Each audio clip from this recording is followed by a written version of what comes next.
Fertilisation and implantation.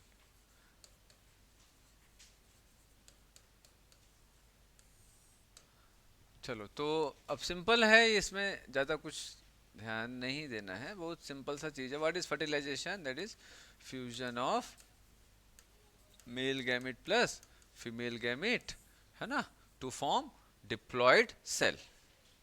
ठीक है ना, डिप्लॉयड सेल। तो अब देखते हैं, चलो।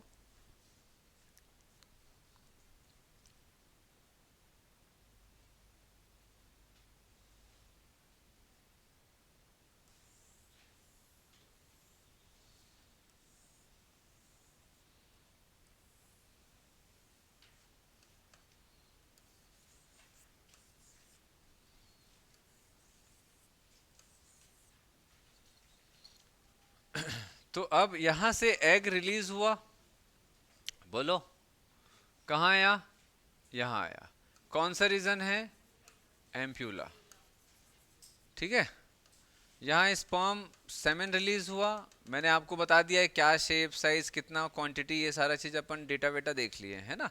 तो अब यहाँ पर वो सब डिस्कस नहीं करेंगे, कितने नंबर में आएगा, कितने मिलियन आएगा, ये सब पहले अपन देख चुके हैं। तो स्पर्म बेटा अब यहाँ पर एग है ना। What is egg? It is a secondary oocyte, है ना। सेकेंडरी oocyte कौन से स्टेज में रुका रहता है, जिससे पूछूंगा वही बताएंगे बस। हाँ चलो बताओ, हाँ बताओ बताओ बताओ।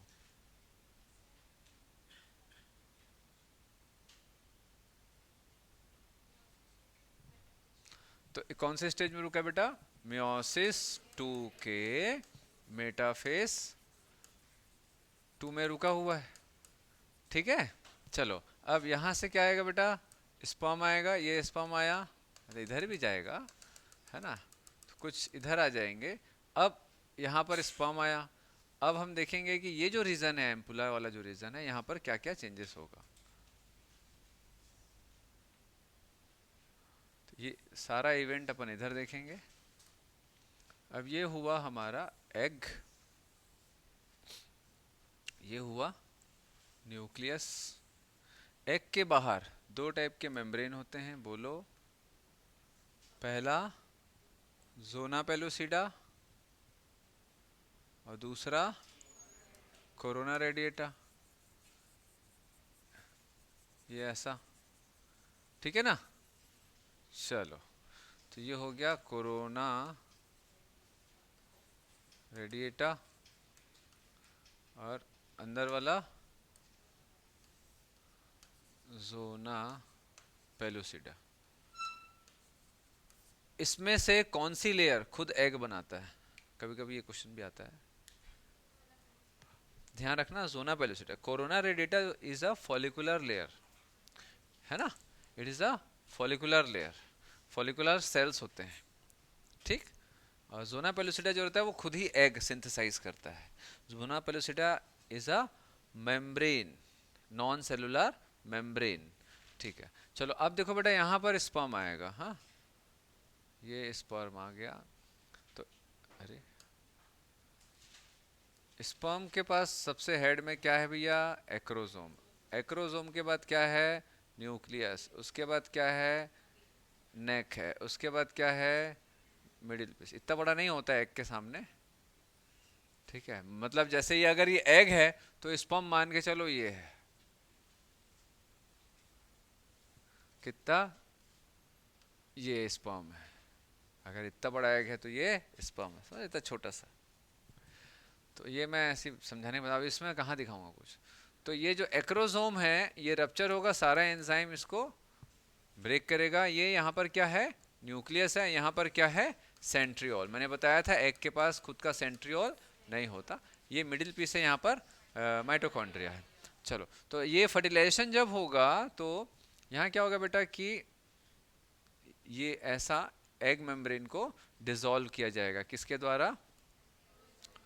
हाँ, एक्रोसोम के द्वारा। और ये स्पर्म इसके साथ ऐसा अटैच होगा, और स्पर्म का सिर्फ और सिर्फ न्यूक्लियस की एंट्री होती है और सेंट्रियोल, न्यूक्लियस की एंट्री होती है और सेंट्रियोल, वो भी प्रॉक्सिमल सेंट्रियोल। तो यहाँ पर दो चीज अंदर गया स्पर्म से, पूरा का पूरा स्पर्म की एंट्री नहीं होती है ह्यूमंस में, ध्यान रखेंगे, ठीक है। बाकी कई दूसरे एनिमल्स होते हैं उसमें स्पर्म पूरा एग के अंदर जाता है, बट ह्यूमंस में एग में सिर्फ और सिर्फ दो ही स्ट्रक्चर अंदर जाएगा, एक न्यूक्लियस, दूसरा सेंट्रियोल। समझ आ रहा बात, ठीक है। तो जैसे ही ये एंटर होता है, कौन, न्यूक्लियस और सेंट्रियोल, तो यहाँ पर एक प्रोटेक्टिव बैरियर बनना चालू हो जाता है। ध्यान से देखना मैं जो बनाऊंगा यहाँ पर, ठीक है, थोड़ा सा, हाँ इधर देखो बेटा, जैसे ही ये अंदर गया वैसे ही यहाँ पर अब एक, कहाँ पर बन रहा है ये बताओ तो जरा मुझे, कहाँ बन रहा है ये, ध्यान से देख के बताओ, कहाँ बन रहा है ये, कहाँ बन रहा है, जोना पेलुसिडा और, वाह, जोना पेलुसिडा और cell membrane of egg, egg के सेल मेम्ब्रेन और जोना पेलुसिडा के बीच में ये लेयर बनेगा। समझ गए बात,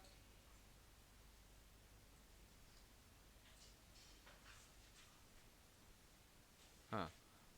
तो अब ये दिख रहा है बेटा, ये लेयर बन रहा है, ये लेयर जो होता है इट इज बिकॉज ऑफ, हाँ, कॉर्टिकल रिएक्शन। एक रिएक्शन होता है, क्या होता है कि अंदर में कुछ ऐसे कॉर्टिकल ग्रेन्यूल्स होते हैं, ये कॉर्टिकल ग्रेन्यूल्स जो होते हैं ये बोल सकते हैं बेटा कि जो एग मेम्ब्रेन है जैसे ही एग सेल मेम्ब्रेन से टकराता है, पहले उसको रप्चर नहीं करता है, स्पर्म जो रहता है पहले कोरोना रेडिएटा को हटाएगा, देन जोना पेलुसिडा को हटाएगा, उसके बाद वो एग के सेल मेम्ब्रेन से जाके जुड़ेगा। जैसे सेल मेम्ब्रेन को टच करता है स्पर्म, एक ही स्पर्म कर पाएगा ना, ऐसा कोई एक स्पर्म, जो पहला स्पर्म जैसे ही टच करेगा, ठीक है, यहाँ पर एक कॉर्टिकल रिएक्शन चालू होता है, वो कॉर्टिकल ग्रेन्यूल्स पेरीफेरी में आएंगे और एग के सेल मेम्ब्रेन से बाहर निकलेंगे, और ये ग्रेन्यूल्स डिसॉल्व होकर के चारों तरफ से एक सीमेंटिंग मटेरियल बना देता है, ठीक है। इसी दरमियान स्पर्म जो रहता है वो न्यूक्लियस को और सेंट्रियोल को अंदर धक्का देके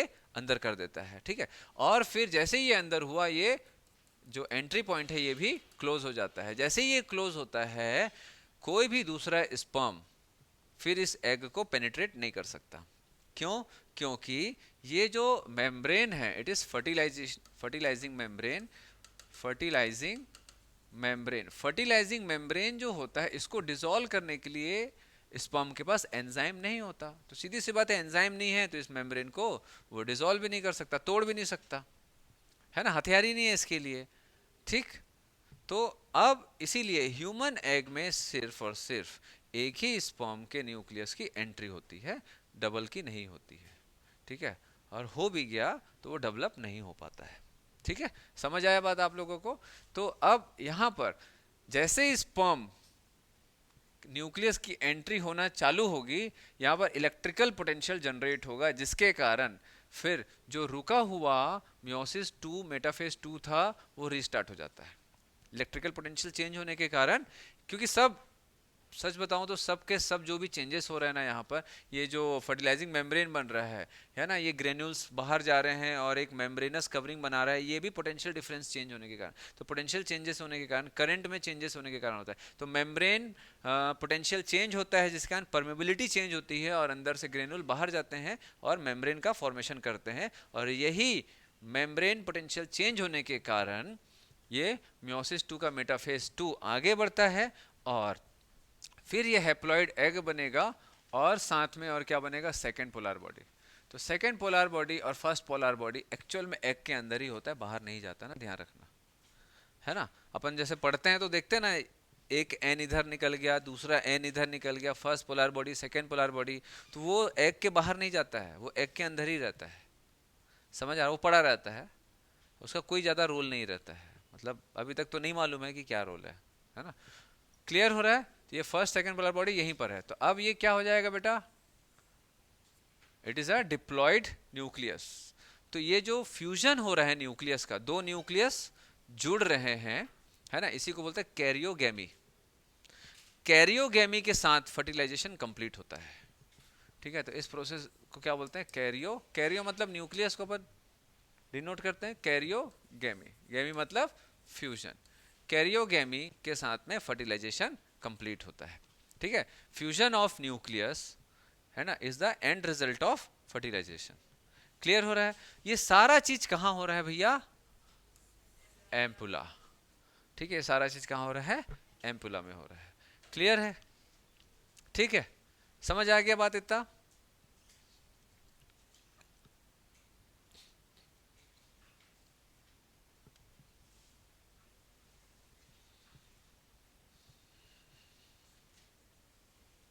अब ये जो एग है एक्चुअल में एक हैप्लॉइड एग है, लेकिन अभी भी ये एक्चुअल हैप्लॉइड एग नहीं, क्योंकि तब तक स्पर्म का न्यूक्लियस अंदर आ चुका है।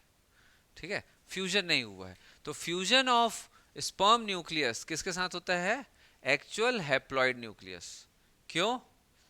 क्योंकि जब तक स्पर्म का न्यूक्लियस इसके पास जाता है तब तक ये मेटामियोसिस टू कंप्लीट कर चुका होता है और वो प्योर हैप्लॉइड न्यूक्लियस में कन्वर्ट हो जाता है और सेकेंड पोलर बॉडी साइड हो जाता है। और जो बड़ा न्यूक्लियस देख लो, ये बड़ा है ये छोटा है, सेकेंड पोलर बॉडी छोटा सा है, ये बड़ा है न्यूक्लियस। ठीक है, तो अब ये बड़े न्यूक्लियस के साथ में स्पर्म का न्यूक्लियस फ्यूज होगा, दैट इज कैरियोगेमी। समझ आ रहा बात? ठीक है, चलो आगे बढ़े। देन अब ये जो स्ट्रक्चर है इसको अपन क्या बोलते हैं? It is a zygote. It is a zygote. After fertilisation इसको अपन क्या बोलेंगे? जाइगोट। तो जाइगोट कहाँ पर है? एम्पुला वाले रीजन में है। अब आपसे क्वेश्चन ये नहीं पूछेगा कि भैया फर्टिलाइजेशन कहाँ हो रहा है, आपसे पूछेगा कि आफ्टर फर्टिलाइजेशन जाइगोट कहाँ पर प्रेजेंट होगा? तो एम्पुला में ही होगा, क्योंकि वहीं पे फर्टिलाइजेशन हो रहा है तो वहीं जाइगोट बनेगा। समझ गया ना बात? ठीक है, घुमाने फिराने दो उनको, कोई दिक्कत नहीं है। आप लोग चीज़ों को एकदम एग्जैक्ट ध्यान रखो। अब अपन छोटा सा कॉन्सेप्ट में आएंगे कि भाई फर्टिलाइजेशन के बाद इम्प्लांटेशन होना है। फर्टिलाइजेशन के बाद इम्प्लांटेशन। तो इम्प्लांटेशन और फर्टिलाइजेशन के बीच में क्या क्या होगा?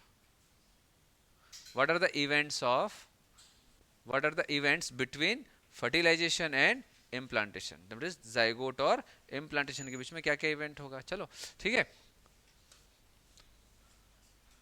देन अब स्टार्ट होगा बेटा जाइगोट का cleavage division.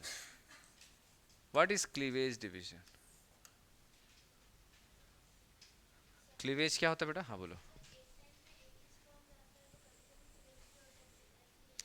Twins is different बेटा, ट्विंस एक अलग चीज है।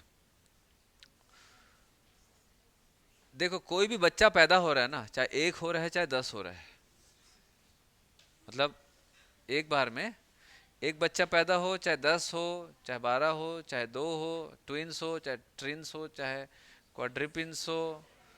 समझ आ रहा है बात? सभी केस में एक एग को एक ही स्पर्म फर्टिलाइज करता है। मोनोजाइगोटिक हो चाहे डायजाइगोटिक ट्विंस हो, सभी में एक स्पर्म एक एग को ही फर्टिलाइज करेगा। बट ये चीज आगे देखेंगे कि ये कैसे होता है, ये है ना, अभी नहीं देखेंगे। अभी तो जब ये प्रोसेस में ही समझ आएगा कि मोनोजाइगोटिक डायजाइगोटिक ट्विंस क्या है। ठीक है, चलो। तो इट इज अ वो क्या है बेटा, एक प्रोसेस है ना, जाइगोट से इम्प्लांटेशन के बीच का जो प्रोसेस होता है, इसी प्रोसेस में ये सारी चीज़ें होती है कि एक ही बच्चा होगा या दो होगा। जैसे जो वो एक अंबानी की जो बेटी है उसका भी ट्विंस हुआ है, मालूम है? ईशा, नहीं मालूम है? नहीं मालूम है? ईशा अंबानी को जानते हो? जानते हो तो ऐसे बोल रहे हो। हाँ हाँ, बाजू में तो रहती सर, मेरे घर पड़ोसी है। चलो स्टार्ट करते हैं बेटा। तो भैया फर्टिलाइजेशन कहाँ हुआ? एम्पुला में, है ना। तो जाइगोट कहाँ बना? एम्पुला में। अब जाइगोट का क्या होगा? क्लीवेज स्टार्ट होगा। What is cleavage? देखो भाई सीधी सी बात है कि ये बहुत ही सोचने वाली बात है और काफ़ी एक बहुत ज़्यादा बड़ी सोचने वाली बात है कि यार हमारी पूरे बॉडी का फॉर्मेशन एक ही सेल से होता है। कौन सा है वो सेल? अरे बेटा कहाँ ध्यान है? ऐसे सोच रही हो, काश मैं भी अंबानी की बेटी होती, मुझे यहाँ पढ़ना नहीं पड़ता। ठीक है। तो हाँ, क्या बोल रहा था मैं? हाँ क्या बोला? हाँ, एक सेल से पूरे बॉडी का फॉर्मेशन होता है। और कौन सा है वो एक सेल? जाइगोट। मतलब एक जाइगोट से पूरा बॉडी। तो अगर अगर मैं आपसे एक सवाल पूछूं कि भाई पूरे बॉडी में कितने नंबर ऑफ सेल होंगे, ऐसी अगर अंदाजतन? बहुत ज़्यादा। ठीक है, करीब करीब 10 टू पावर ऑफ है कितना, 10 to power of 13 number of cells होते हैं आरबीसी को छोड़ के। आरबीसी को काउंट करोगे तो 10 टू पावर ऑफ करीब करीब 24 नंबर ऑफ सेल्स होते हैं, 24 25, समझ रहे हो? कैलकुलेटर में इतना जीरो नहीं आएगा, ठीक है, समझ आ रहा है ना? ट्रिलियंस ऑफ सेल्स से हमारी बॉडी का फॉर्मेशन होता है, ट्रिलियंस। तो ये इतना सारा सेल कहाँ से आया? कई लोग होते हैं ना कि मैं इस देश का सबसे रईस आदमी बना हूं, मैं 1 रुपए लेके आया था यहाँ पर, तो जायगोट था तुम्हारे पास, ठीक है। तो जो मल्टीप्लाई हो गया, तो जायगोट जो है एक सेल से ट्रिलियंस ऑफ सेल बनता है, कैसे? बहुत सोचने वाली बात है भाई, सीधी सी बात है। और सभी में जायगोट में एन होता है, 2n होता है भाई। जायगोट इज अ डिप्लॉयड, मतलब कितने क्रोमोसोम? 46 number of chromosome. और हमारी बॉडी के सारे सेल में 46 नंबर ऑफ क्रोमोसोम होते हैं, और सभी सेल में क्रोमोसोम और जो डीएनए है वो सब एक ही जैसे होते हैं, गैमेट को छोड़ के। गैमेट सेल को छोड़ दें, सारे सेल में सेम टाइप का जीन होता है, समझ आ रहा है? फंक्शन अलग अलग करता है अलग अलग बॉडी पार्ट्स में। तो ये इतने सारे सेल कैसे बने? ऑब्वियसली हमारी बॉडी का हर एक सेल अगर 2n है और जायगोट 2n था, तो सीधी सी बात है 2n से बहुत सारे 2n माइटोटिक डिवीजन से होता है, डबलिंग होती है, ठीक है। तो क्लीवेज क्या माइटोटिक डिवीजन है? नहीं है, ध्यान रखना, cleavage is not a mitotic division, cleavage is like a mitotic division. इस बहुत बड़ा डिफरेंस होता है, क्लीवेज जैसा होना और माइटोसिस जैसा होना और माइटोसिस होना, ठीक है, समझ आ रहा है भाई? जैसे कि अब मेरे जैसे बहुत सारे लोग होंगे, बट मुझसा ऐसा फिल्मों में डायलॉग रहता है ना, मेरे जैसे बहुत होंगे इस दुनिया में, बट मुझसा कोई नहीं मिलेगा तुमको, ऐसा करके, है ना? आप लोग भी मारे होंगे डायलॉग ऐसा, कभी कभी ऐसा होता है ना? स्कूल स्कूल में अपन ऐसे डायलॉग मारते हैं ना, कौन कौन मारा है भाई? बहुत मारे हैं सर अपन तो, बहुत सीखा। ऐसा डायलॉग वायलॉग तो अपन चिपकाते रहते हैं, बोलो। तो अब देखो बेटा, माइटोसिस और क्लीवेज में डिफरेंस क्या है इधर? हाँ चलो इधर समझते हैं। माइटोसिस में जैसे ये 2n है, माइटोसिस में 2n है, 2n डिवाइड होगा, है ना, 2 में, फिर ये 2 डिवाइड होगा, बोलो ऐसे ही होगा ना, ऐसे ही होगा, डिवाइड होगा और सेपरेट भी होगा। क्लीवेज में क्या होता है बेटा? 2n डिवाइड तो होगा बट सेपरेट नहीं होगा बाबा, वो एक ही मेम्ब्रेन के अंदर बाउंड रहेगा। फिर से डिवीजन होगा, लाइक माइटोसिस, मतलब 1 का 2 बनेगा, सेम क्रोमोसोम नंबर, 1 का 2 बनेगा, सेम क्रोमोसोम नंबर, बट यहां पर अब क्या होगा?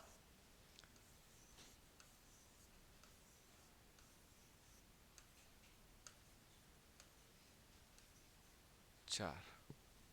फिर से डिवीजन होगा तो कितना बनेगा, बोलो बोलो? 8 बनेगा, है ना?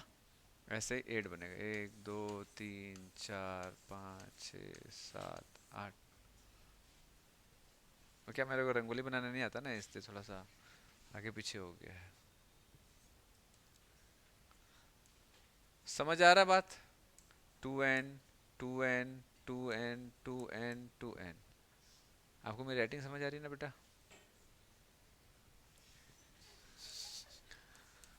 हाँ चलो, क्लियर है बात? तो ये जाइगोट, इधर ध्यान देंगे, ये जाइगोट है, दैट इज 2n, इसका क्या चालू होगा? क्लीवेज। हाँ, cleavage is like a mitotic division without separation, without cytokinesis. Cytokinesis तो होता है लेकिन वो सेपरेट नहीं होता, एक्सटर्नल सेपरेशन नहीं होता, इंटरनल सेपरेशन हो रहा है, तभी तो 4 अलग अलग सेल बने बेटा। इंटरनल सेपरेशन हो रहा है न्यूक्लियस का और सेल का, बट एक्सटर्नल सेपरेशन नहीं हो पाता। समझ आ रहा है?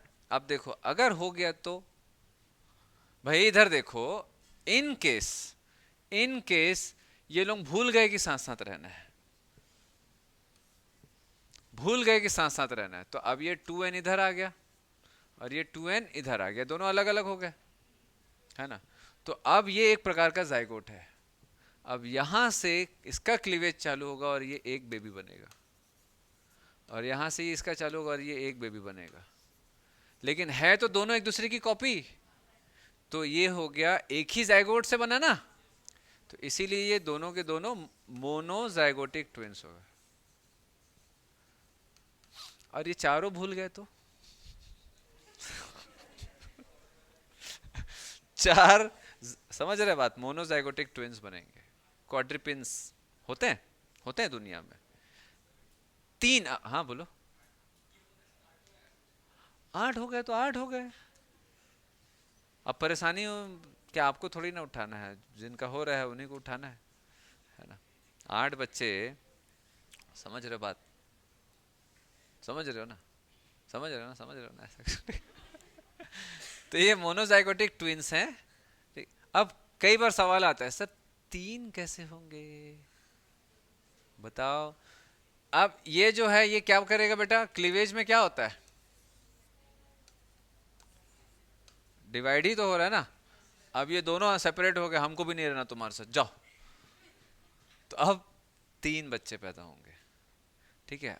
तो ये मोनोजाइगोटिक है। डाइजाइगोटिक क्या होता है, कभी कभी, हाँ कभी कभी क्या होता है कि देखो बेटा, एक जैसे एक महीना, जैसे ये मान के चलो नवंबर है, तो नवंबर में यहां से एग रिलीज होगा,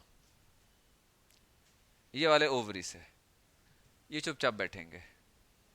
दिसंबर में ये वाला ओवरी से एग रिलीज होगा, जनवरी में यहां से, फरवरी में यहां से। तो ऐसे ये लोग एक दूसरे, मतलब अल्टरनेटिव ये लोग एग रिलीज करते हैं। दोनों ओवरी से एक साथ एग रिलीज नहीं होता, किसी एक ओवरी में एग मैच्योर होता है और वहीं से रिलीज होता है, ठीक है। अब इनके पास कोई फोन ऑन तो है नहीं, दोनों ओवरी के पास। भूल गए पिछले महीने एग रिलीज में की थी कि नहीं की थी, ठीक है, वो तो करेगी करेगी, इधर से एग रिलीज हो ही रहा है। अब ये भूल गई की थी कि नहीं की थी, चल ना कर देते हैं, काम तो हमारा वही है, एग रिलीज करना तो काम, एक ही तो काम दिए हैं भगवान ने। अब इधर भी एग रिलीज हो गया, इधर भी एग रिलीज हो गया।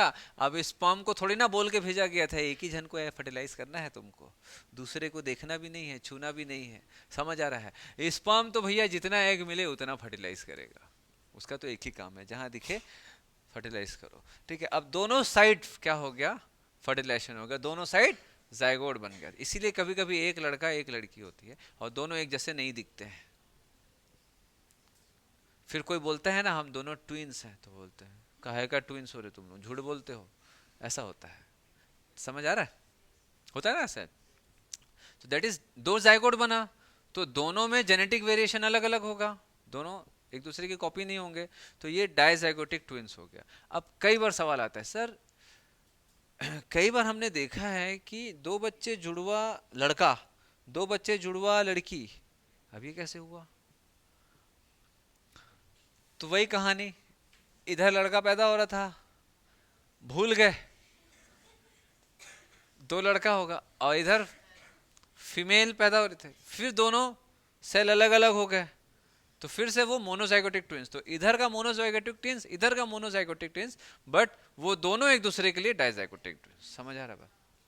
तो ऐसे भी कभी कभी होता है दुनिया में कि लड़का लड़का लड़की लड़की एक साथ 4 पैदा होते हैं, होता है। और दोनों, 2 लड़के एक जैसे दिखते हैं, 2 लड़कियां एक जैसे दिखती हैं, और दोनों एक साथ पैदा होते हैं। तो कैसे हुआ, वही है ओवरी भूल गए, ठीक है, मतलब भूले नहीं, कॉन्सेप्चुअली हार्मोन के ऊपर डिपेंड करता है सारी चीजें, ठीक है, साइक्लिक प्रोसेस है। क्लियर है इतना, समझ आ रहा है वो ट्विंस वगैरह कैसे पैदा होते हैं। कई लोगों का 10-10 12-12 बच्चे भी पैदा होते हैं, वो सब इसी प्रोसेस से होता है, ऐसे ही होता है, ऐसा मतलब अलग हो गए, बचपन से ही अलग हो गए लोग, पैदा होने से पहले ही, समझ रहे हो। होता है ना ऐसे भाई बहन लोग, नहीं होना चाहिए, भाई बहन स्ट्रेंथ होते हैं हमेशा। हाँ बोलो, जॉइंट हुए रहते हैं, बहुत अच्छा बात है। ये देखो बेटा, मतलब ऐसे चिपके रहते हैं ना, ऐसे इधर से, तो ऐसे मुंडी कभी कभी ऐसा, देखियो क्या आप लोग, कभी मुंडी ऐसे चिपका है, साथ साथ जा रहे हैं, कभी कभी यहाँ सामने से ऐसा ऐसा चिपका रहता है ना, हंसने वाली बात नहीं है भाई, बहुत क्रिटिकल कंडीशन है। कभी कभी उनका पैर ऐसा चिपका रहता है, एक पैर इधर एक पैर इधर, बीच में कुछ नहीं, दो पैर गायब है। तो ये बहुत ही मतलब विचलित करने वाला स्थिति होता है, मतलब ये ऊपर वाले का एक अजीब सा है। अब ये क्या हो रहा है कि भाई चलो ठीक है, ये दोनों अलग अलग हो गए। अब दोनों अलग अलग होना चाह रहे हैं, लेकिन ऊपर वाला उनको एक जगह चिपका कर रखा है। इधर से तो अलग हो गया, यहाँ से जुड़ा हुआ है।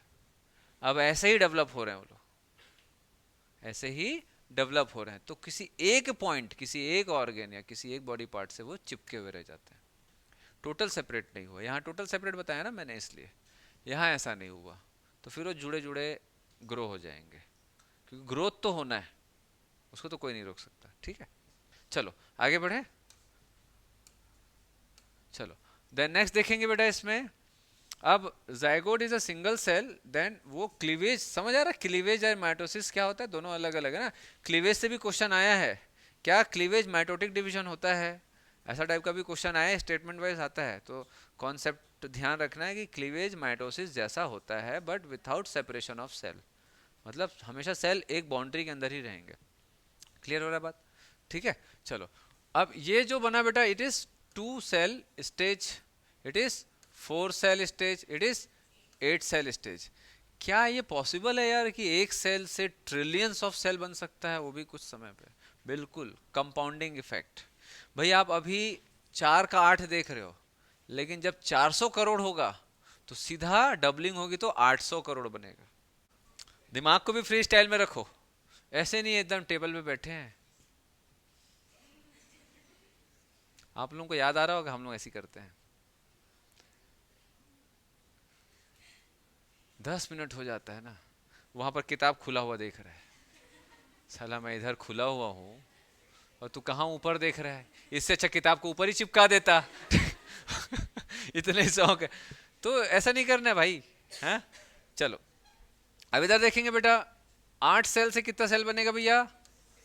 16 से 32, 32 से 64 सेल।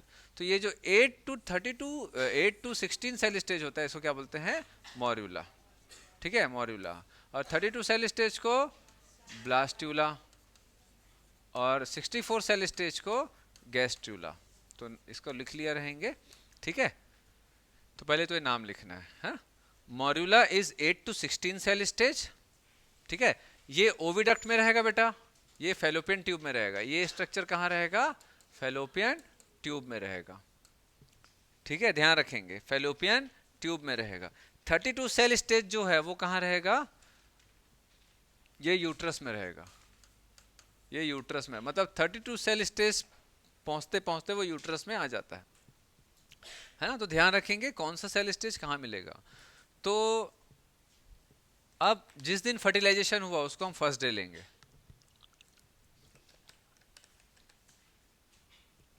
बोलो क्या? जिस दिन फर्टिलाइजेशन हुआ उस दिन उसको, मतलब जाइगोट जब बना वो फर्स्ट डे है, जाइगोट जब बना वो फर्स्ट डे है। तो पहले दिन से फिर धीरे धीरे बेटा सेल डिवीजन होगा, 1 से 2, 2 से 4, 4 से 8, 8 से 16 है। कितना होगा बोलो? ये पहले दिन, दूसरे दिन, तीसरे दिन, चौथे दिन, एक एक दिन में होता है ना। तो चौथे दिन तक क्या होगा बेटा? 16 सेल स्टेज पहुंच जाएगा। क्लियर हो रहा है? चौथे दिन तक के 16 सेल स्टेज पहुंच जाएगा। पांचवें दिन क्या होगा बेटा? ब्लास्टुला स्टेज में जाएगा वो। हाँ, पांचवें दिन कहाँ रहेगा वो? यूट्रस में रहेगा, यहाँ रहेगा।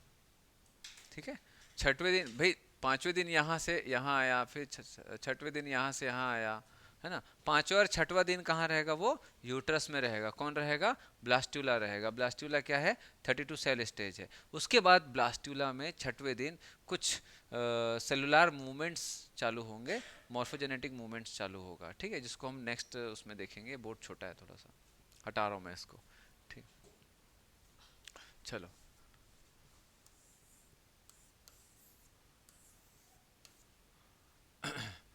तो 32 सेल स्टेज इज ब्लास्ट्यूला, ये ब्लास्टूला है। इसमें कितने सेल है बेटा? 32 सेल है। अब ये जो 32 सेल है ये मॉर्फोजेनेटिक मूवमेंट चालू करेंगे, मतलब सेल्स जो रहते हैं वो अरेंज होना चालू होगा। तो दो टाइप के सेल्स बनेंगे यहाँ पर, एक्चुअल में दो कैटेगरी में सेल्स का अरेंजमेंट होगा। एक कैटेगरी वाला जो सेल है वो पेरीफेरी में जाएगा, ध्यान से देखना यहाँ पर। एक कैटेगरी जो सेल मतलब कुछ सेल्स कहाँ जाएंगे बेटा? पेरीफेरी में जाएंगे। और जो कुछ सेल्स हैं वो एक जगह इकट्ठा होंगे, सिर्फ एक जगह इकट्ठा होंगे यहाँ पर। ठीक है भाई, 5वें दिन ब्लास्टूला बन गया, 6वें दिन सेल्स का अरेंजमेंट चालू हो गया, है ना। तो ये जो सेल है बेटा, ये जो सेल है इसको क्या बोलते हैं? Inner cell mass, inner cell mass. और ये जो सेल है पेरीफेरी में, it is trophoblast, it is trophoblast. इसको ध्यान से समझना, अभी इसी से पूरा बच्चा बनाएंगे अपन, ठीक है। हाँ चलो, तो ये जो ब्लास्टूला है, ये जो ब्लास्टूला है ये बन गया 6वें दिन। 6वें दिन आ गया। अब ये क्या है बेटा? ये बेढंगा सा यूट्रस टाइप का दिख रहा है। तो इसमें हम देखेंगे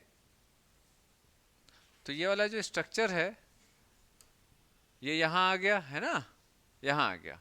अब इसमें मैंने छोटा छोटा छोटा ऐसा सा बना दे रहा हूँ ताकि थोड़ा समझ आए। ये ऐसा और ये ऐसा बीच में थोड़ा सा उल्टा हो गया, ये ऐसा इनर सेल मास, ये स्ट्रक्चर यहाँ पर आ गया।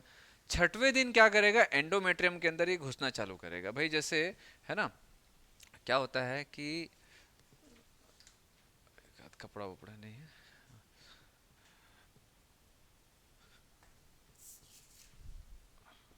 कौन है संगीता कुमारी? कौन है बेटा? खाली छोड़ के जाती है इसमें खाली है पूरा, जमा भी नहीं की। कोई बात नहीं भाई, जैसे मान के चलो ये क्या है? अरे भाई ब्लास्टूला, हमेशा तर्क नहीं लगाना है। तो ये क्या है? ब्लास्टूला। ये क्या है? एंडोमेट्रियम। ये एंडोमेट्रियम की आउटर लेयर है और ये एंडोमेट्रियम की इनर लेयर है। तो ये ब्लास्टूला रखा हुआ है। 7वें दिन क्या होगा? ये इसके अंदर घुसना चालू होगा, ठीक है, ये इसके अंदर घुस जाएगा। अब आप देखो, अंदर आ गया आया ना। 6वें दिन अंदर जाना चालू किए, ये एंडोमेट्रियम की आउटर मोस्ट लेयर है, ऐसे चिपका हुआ था, ये क्या है? ब्लास्टूला। अब ये अंदर आना चालू हुआ, अब ये अंदर आ गया। तो अंदर क्या है? अच्छा जादू है ना। तो अंदर क्या है भैया? एंडोमेट्रियम का जो इनर मोस्ट मतलब आउटर जो सरफेस है, उसका जो इनर सरफेस है वो पूरा ब्लड वेसल से घिरा हुआ रहता है। उसमें क्या है? ब्लड वेसल की सप्लाई है। और हम लोगों ने देखा है कि प्रोजेस्टेरॉन जो है वो इस ब्लड वेसल को और बढ़ा रहा है ना, बढ़ा के रखा है। तो ये क्या होगा बेटा? इसके अंदर ऐसा घुस जाएगा, इसके अंदर ऐसा घुस जाएगा, ये ऐसा है ना। यहाँ पर क्या है? इनर सेल मास दिख रहा है, समझ आ गया? ये समझ आ गया ये वाला स्ट्रक्चर। तो ये 6th डे में यहाँ है और 7th डे में यहाँ पर है, 7th डे में यहाँ पर है। क्लियर हो रहा है? 7th डे में यहाँ पर है। तो 7th डे में जब ये अंदर घुसता है तो इसी प्रोसेस को क्या बोलते हैं? इम्प्लांटेशन। इसी प्रोसेस को इम्प्लांटेशन बोलते हैं। What is implantation? इम्प्लांट समझते हो ना, है ना, कोई एक्सटर्नल चीज को किसी अंदर बॉडी में डालना, मतलब बॉडी के अंदर डालना, उसको इम्प्लांट बोलते हैं। जैसे स्क्रू प्लेट हड्डी उड्डी टूट जाता है तो इम्प्लांट लगाते हैं, ठीक है। तो ये क्या होता है? बॉडी के अंदर किसी चीज को इंसर्ट करना, है ना, किसी भी एक्सटर्नल मटेरियल को बॉडी के अंदर इंसर्ट करना, तो that is implantation, that is implant करना किसी चीज को, ठीक है। तो इम्प्लांट करने के प्रोसेस को क्या बोल दिए? इम्प्लांटेशन बोल दिए। समझ आ रहा बात आप लोगों को? ठीक है। तो इम्प्लांटेशन कौन सा दिन होता है? 7th day after fertilisation. Fertilisation के बाद 7वें दिन, मतलब 1 हफ्ता हो गया, है ना। तो ये इम्प्लांट किसका हुआ है? मोरूला ब्लास्टूला की गैस्ट्रूला? ब्लास्टूला, है ना। और इसको ब्लास्टोसिस्ट भी बोलते हैं, ब्लास्टोसिस्ट। और ये जो कैविटी दिख रही है it is a blastocoel, blastocoel, ठीक है, ब्लास्टोसील। अब आफ्टर इम्प्लांटेशन, आफ्टर, बोर्ड छोटा है बेटा, एक साथ बताता हूँ इसको मैं पूरा, है ना। बड़ा बोर्ड रहता है ना, उसमें पूरा एक साथ इधर से चालू करके पूरा से घुमा के पूरा एक साथ पूरा एम्ब्रियो तक बताना रहता है। आफ्टर इम्प्लांटेशन ब्लास्टुला जो रहता है वो किस में चेंज होगा बेटा, गैस्टुला में। ठीक है, गैस्टुला में। अब देखेंगे यहाँ पर ये गैस्टुला है जैसे, है ना, ये गैस्टुला है। तो ये जो इनर सेल मास है, अब यहाँ पर दो स्ट्रक्चर बना, क्या बेटा, एक आउटर पेरिफेरी में जो सेलुलर लेयर है दैट इज ट्रोफोब्लास्ट, और एक inner cell mass. Inner cell mass फिर से मॉर्फोजेनेटिक मूवमेंट करेगा, फिर से शेप चेंज करेगा, समझ आ रहा है, फिर से फंक्शन चेंज करेगा। तो ये जो इनर सेल मास है, ध्यान से समझना, ये जो इनर सेल मास है ये दो टाइप का सेल बनाएगा, ये दो टाइप का सेल बनाएगा, ध्यान से समझो, क्योंकि एनसीईआरटी में ज़्यादा नहीं है, मैं इसलिए बहुत ज़्यादा डिटेलिंग नहीं कर रहा हूँ, बट शॉर्ट में उसको समझाने की कोशिश कर रहा हूँ। जो इनर सेल मास है ये ग्रुप ऑफ सेल है, it is like totipotent cell. What is totipotent cell? इच्छाधारी सेल। जैसे एक इच्छाधारी नाग होता है ना, इच्छाधारी नाग, नागिन, ये लोग क्या करते हैं बेटा, किसी का भी रूप धारण कर लेते हैं। देखोगे ना, नागिन 1, नागिन 2, नागिन 3, नागिन 4, नागिन 5, ऐसा बहुत सारे, कितना सारा है बेटा, 6 सीरीज है क्या, मुझे नहीं मालूम है, मैं देखता नहीं हूँ। मैं सिर्फ 2 बार देखा था। जब पहला बार नागिन जब चालू हुआ फर्स्ट सीरियल, तो मैं घर में था उस समय, दोपहर को घर पहुंचा, दोपहर को चालू हुआ, पहला ही एपिसोड में वो लड़का मर गया, नाग, ठीक है, मर गया, और वो पहाड़ वहाड़ के नीचे गिर गया। पहला एपिसोड देखा। दूसरा एपिसोड मैंने देखा जस्ट उसके 1 हफ्ते बाद, उसमें देखा वो वापस आ गया। उसके बाद उसके बाद मैं बोला कि इसके बाद तो अब मैं देख ही नहीं सकता, मतलब कुछ ज़्यादा ही है ये, मतलब समझ रहे हो बात, बहुत ज़्यादा है यार। वापस आ गया। पुरानी फिल्मों में एक बार मर जाता है तो उसके आंख में उस फोटो वोटो छप जाता है, देखे होगे। वो फोटो तो देख ली, अब वो उसका डेड बॉडी भी इधर उधर चले गया, हाँ, हवा हवा से उड़ के, मतलब इतना हल्का था कि वो पहाड़ के नीचे चला गया। उसके बाद वो कहाँ से प्रकट भी हो गया। तो इच्छाधारी नाग नागिन क्या होता है, जो किसी दूसरे का रूप धारण कर लेते हैं। टोटीपोटेंट सेल भी वैसे ही होते हैं। टोटीपोटेंट सेल ऐसे सेल होते हैं जो किसी भी टिश्यू का रूप धारण कर लेते हैं, मतलब किसी भी ट्रांसफॉर्म हो जाते हैं। तो ये जो इनर सेल मास है ये एक प्रकार का टोटीपोटेंट सेल होता है, ठीक है, एक प्रकार का टोटीपोटेंट सेल। क्यों? यही इनर सेल मास से पूरे बॉडी के सेल्स का फॉर्मेशन होगा, ऑल टाइप ऑफ टिश्यू का फॉर्मेशन इसी सेल से होगा। समझ आ रहा है? It is undifferentiated cell. क्या? It is undifferentiated. ध्यान रखना, डिफरेंशिएटेड या अनडिफरेंशिएटेड क्या होता है। अनडिफरेंशिएटेड का मतलब नहीं मालूम कि आगे क्या होगा इसका। डिफरेंशिएटेड मतलब मालूम है कि आगे ये क्या क्या करेगा। तो inner cell mass is undifferentiated, ये बहुत इंपॉर्टेंट है, ध्यान रखना। अनडिफरेंशिएटेड कि छोटा छोटा सा जो वर्ड है ना बेटा, कभी कभी ना पूरा नैया डुबा देता है, हाँ? Undifferentiated cell. तो अब इसका क्या होगा, डिफरेंशिएशन चालू होगा।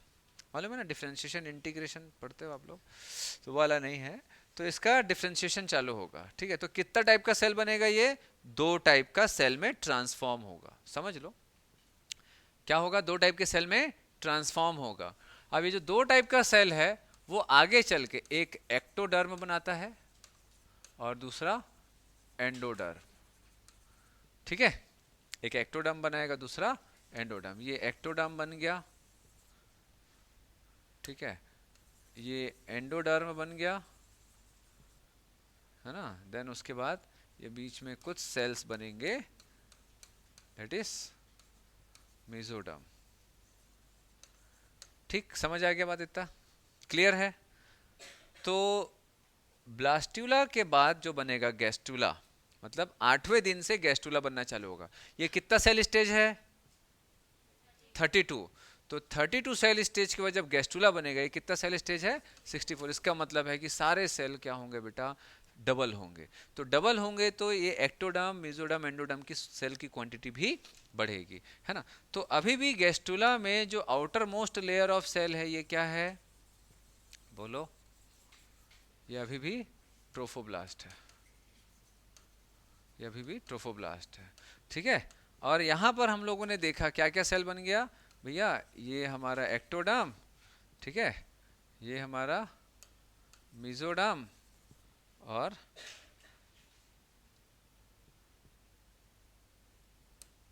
ये एंडोडर्म। तो 3 टाइप के सेल बन गए बेटा। तो ये हो गया डिफरेंशिएट, सेल्स का डिफरेंशिएशन हो गया, है ना। 3 टाइप में डिफरेंशिएट हो गया, 3 कैटेगरी में, एक्टोडर्म, मेसोडर्म और एंडोडर्म। तो ये क्या है, एक्टोडर्म, ये मेसोडर्म और ये एंडोडर्म। इनको बोलते हैं 3 जर्म लेयर।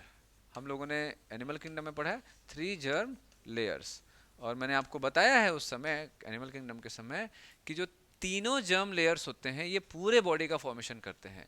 एक्टोडर्म जो रहेगा वो हमारा नर्वस सिस्टम, स्किन, ये सारे चीज का फॉर्मेशन करेगा, समझ आ रहा है। वैसे ही मेसोडर्म मस्कुलर सिस्टम, आपका body fluid, heart, blood vessel, ये सारा चीज, स्केलेटल सिस्टम, हार्ट, ये सारा। एंडोडर्म इंटरनल ऑर्गन्स बनाएगा बहुत सारा, है बेटा।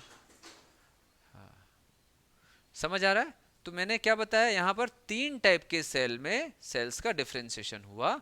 तीनों सेल बॉडी के अलग अलग पार्ट्स को बनाने का ठेका ले लेते हैं, है ना। ये बताया मैं आप लोगों को, ऐसा एनिमल किंगडम में एक्टोडर्म कुछ बॉडी पार्ट बनाएगा, मेसोडर्म कुछ बॉडी पार्ट बनाएगा और एंडोडर्म कुछ बॉडी पार्ट्स बनाएगा। समझ आया बात। अब क्या होगा, 64 सेल स्टेज के बाद अब डबलिंग चालू होगी। दैट इज द क्या बेटा, क्या होगा, अब ग्रोथ एंड डेवलपमेंट स्टार्ट होगा। तो इसी स्टेज को अपन बोल देते हैं इनिशियल एम्ब्रियो। तो गैस्ट्रुला स्टेज जो रहता है वो इम्प्लांटेशन ऑफ ब्लास्टोसिस्ट के बाद बनेगा।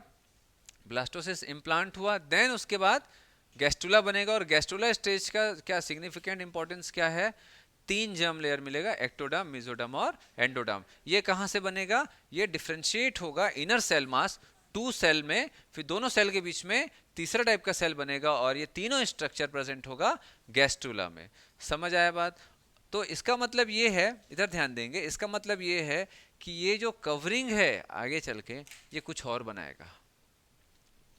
ट्रोफोब्लास्ट की जो सेलुलर लेयर है, इसका मतलब ये आगे चल के कुछ और बनाएगा। बॉडी पार्ट तो नहीं बनेगा फिलहाल, बॉडी पार्ट तो फिलहाल नहीं बनने वाला, है ना। क्योंकि भैया बॉडी के हर एक पार्ट को कौन बनाएगा, ये 3 टाइप के सेल्स के लेयर। और 3 टाइप के सेल्स के लेयर तो यहाँ पर लोकेटेड है अलग से, है ना। तो ये आगे चल के क्या बनाएगा कि भाई ये जो, इधर ध्यान देंगे, जो ट्रोफोब्लास्ट है आगे चल के एक मेम्ब्रेनस लेयर बनाएगा जिसमें ऐसे विलाई प्रेजेंट होंगे। ध्यान से देखेंगे, विलाई प्रेजेंट होंगे, इसको बोलते हैं कोरियोनिक विलाई, कोरियोनिक विलाई, ठीक है। और इसके अंदर एक और मेम्ब्रेनस कवरिंग होगा जिसको बोलते हैं एमनियोटिक मेम्ब्रेन, एमनियोटिक मेम्ब्रेन, है ना। तो ये जो अर्ली एम्ब्रियो है और ट्रोफोब्लास्ट है वही ये सारा लेयर बनाएगा। कोरियोनिक विलाई एमनियोटिक मेम्ब्रेन बनाने में हेल्प करेगा। इधर ध्यान से देखो, फिर बाद में सब लिखते रहना। देन उसके बाद ये जो तीनों जर्म लेयर है ये मिलकर के क्या बनाएंगे बेटा, future child, that is initial embryo बनाना चालू करेंगे। और ये जो एम्ब्रियो है ये एम्बिलिकल कॉर्ड के थ्रू इस कोरियोनिक विलाई से कनेक्टेड रहते हैं यहाँ पर ऐसा। अब ये कोरियोनिक विलाई क्या है इसको देखेंगे आगे धीरे धीरे करके। ये समझ आ रहा है आप लोगों को, ये वाला स्ट्रक्चर समझ आ रहा है, ठीक है। ये वाला स्ट्रक्चर समझ आ रहा है आप लोगों को, है ना। तो कोरियोनिक विलाई जो रहता है वो कौन बनाया बेटा, ट्रोफोब्लास्ट। ट्रोफोब्लास्ट ही कोरियोनिक विलाई में आगे चल के चेंज होगा, है ना। और कोरियोनिक विलाई जो रहता है, कोरियोनिक विलाई जो रहता है या कोरियन जो रहता है, it is a part of, it is a part of, बताओ क्या, प्लासेंटा। आगे चल के यही प्लासेंटा का एक पार्ट बनेगा। तो प्लासेंटा क्या होता है, इधर ध्यान देंगे, इधर ध्यान देंगे, इसको मैं हटा रहा हूँ, बोर्ड छोटा है इसलिए मैं दूसरा डायग्राम नहीं बना पाऊंगा। तो प्लासेंटा क्या होता है, थोड़ा सा डायग्राम बड़ा बनाऊंगा।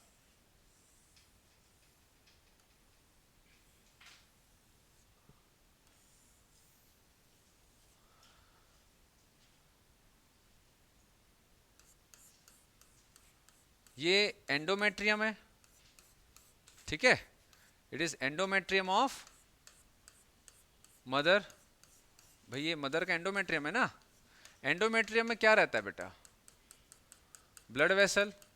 ब्लड वेसल जो रहता है एक विलाई के रूप में प्रोजेक्ट होता है ऐसा अंदर, ठीक है। ये ब्लड वेसल है, इट इज ब्लड वेसल, है ना, विलाई के रूप में प्रोजेक्ट होगा। तो इस क्या बोलेंगे इसको, मैटरनल विलाई, मैटरनल विलाई, ठीक।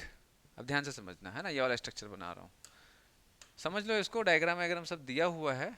अब इधर देखेंगे, इस मैटरनल विलाई से, इस मैटरनल विलाई के पास में ऐसा,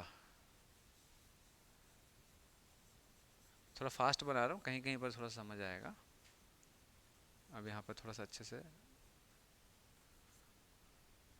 ये क्या है, बाहर प्रोजेक्ट हुआ था, बाहर प्रोजेक्ट हुआ है देखो, तो ये क्या है, it is chorionic villi, chorionic villi. Chorionic villi किसका विलाई है, फीटस का, इट इज फीटल विलाई भी बोल सकते हो इसको, है ना। ठीक है, इतना समझ आ गया बात। अब यहां पर फिर मैंने आपको बताया कि एक ऐसा और मेम्ब्रेन होगा बेटा इसमें,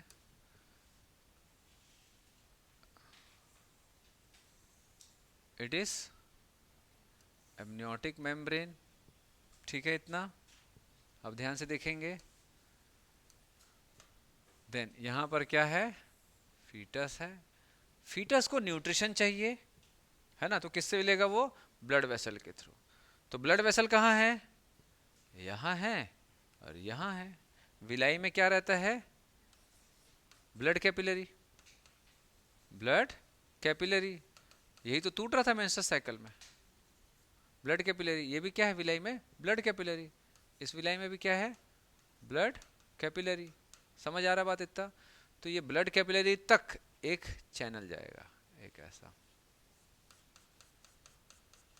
ये देखो पूरे ब्लड कैपिलरी, दोनों मैटरनल और फीटल दोनों ब्लड कैपिलरी, है ना, इस साथ में ही जुड़ा हुआ है। इसको क्या बोलते हैं, अम्बिलिकल कॉर्ड। अम्बिलिकल कॉर्ड में आपको क्या क्या मिलेगा, artery, when, lymphatics, but not nerves. Nerve नहीं होता है, आर्टरी होगी, वेन होगी और लिम्फेटिक्स होगी, बट नर्व नहीं होगा। मैं 15-20 मिनट थोड़ा ज़्यादा लूंगा, इसको कंप्लीट करना है, ठीक है। नर्व नहीं होगा, इतना क्लियर है इतना। चलो अब इधर ध्यान से देखेंगे,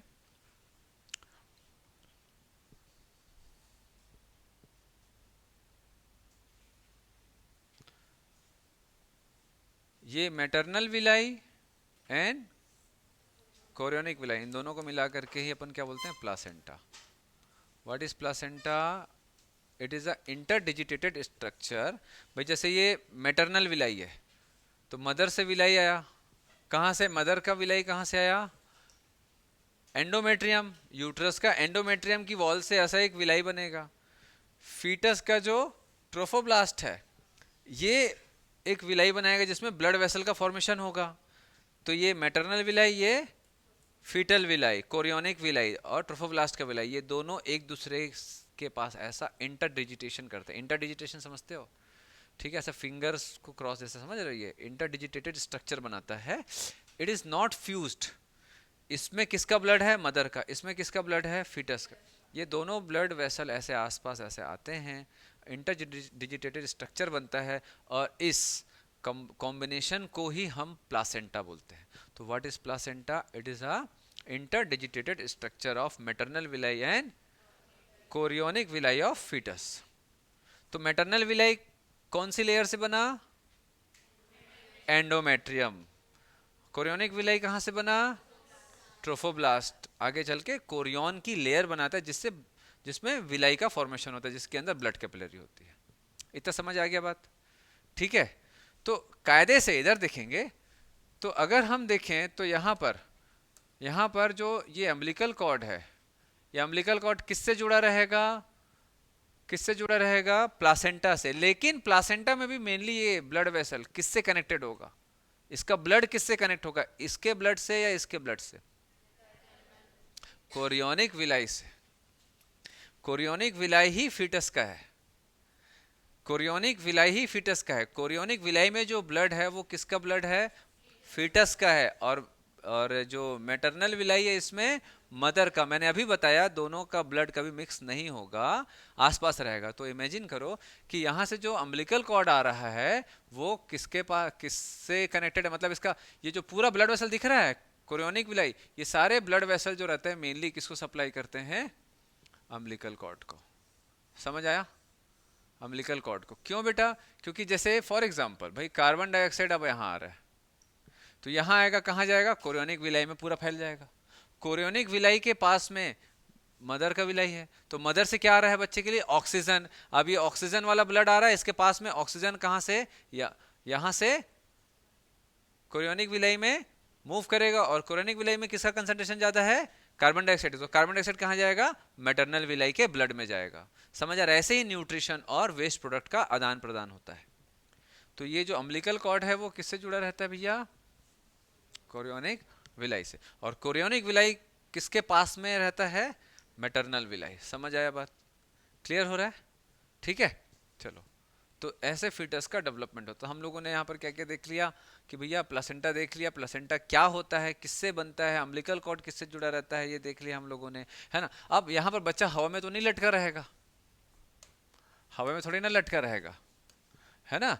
तो इसको प्रोटेक्ट करने के लिए शॉक एब्जॉर्ब, है ना, शॉक एब्जॉर्प्शन के लिए यहाँ पर क्या रहता है बेटा? एमनियोटिक मेम्ब्रेन के अंदर क्या रहेगा? Amniotic fluid. Amniotic fluid, amniotic fluid जो रहता है वो एमनियोसेंटेसिस प्रोसेस के समय निकाला जाता है ना, ताकि कोई बीमारी उमारी हो तो पता चल जाए।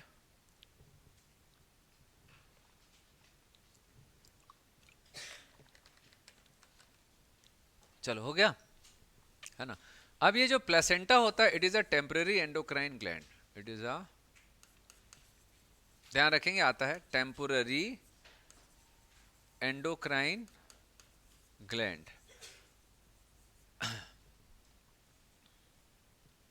अब एक छोटा सा आज के शुरुआत वाले टॉपिक पे अपन जाएंगे, है ना।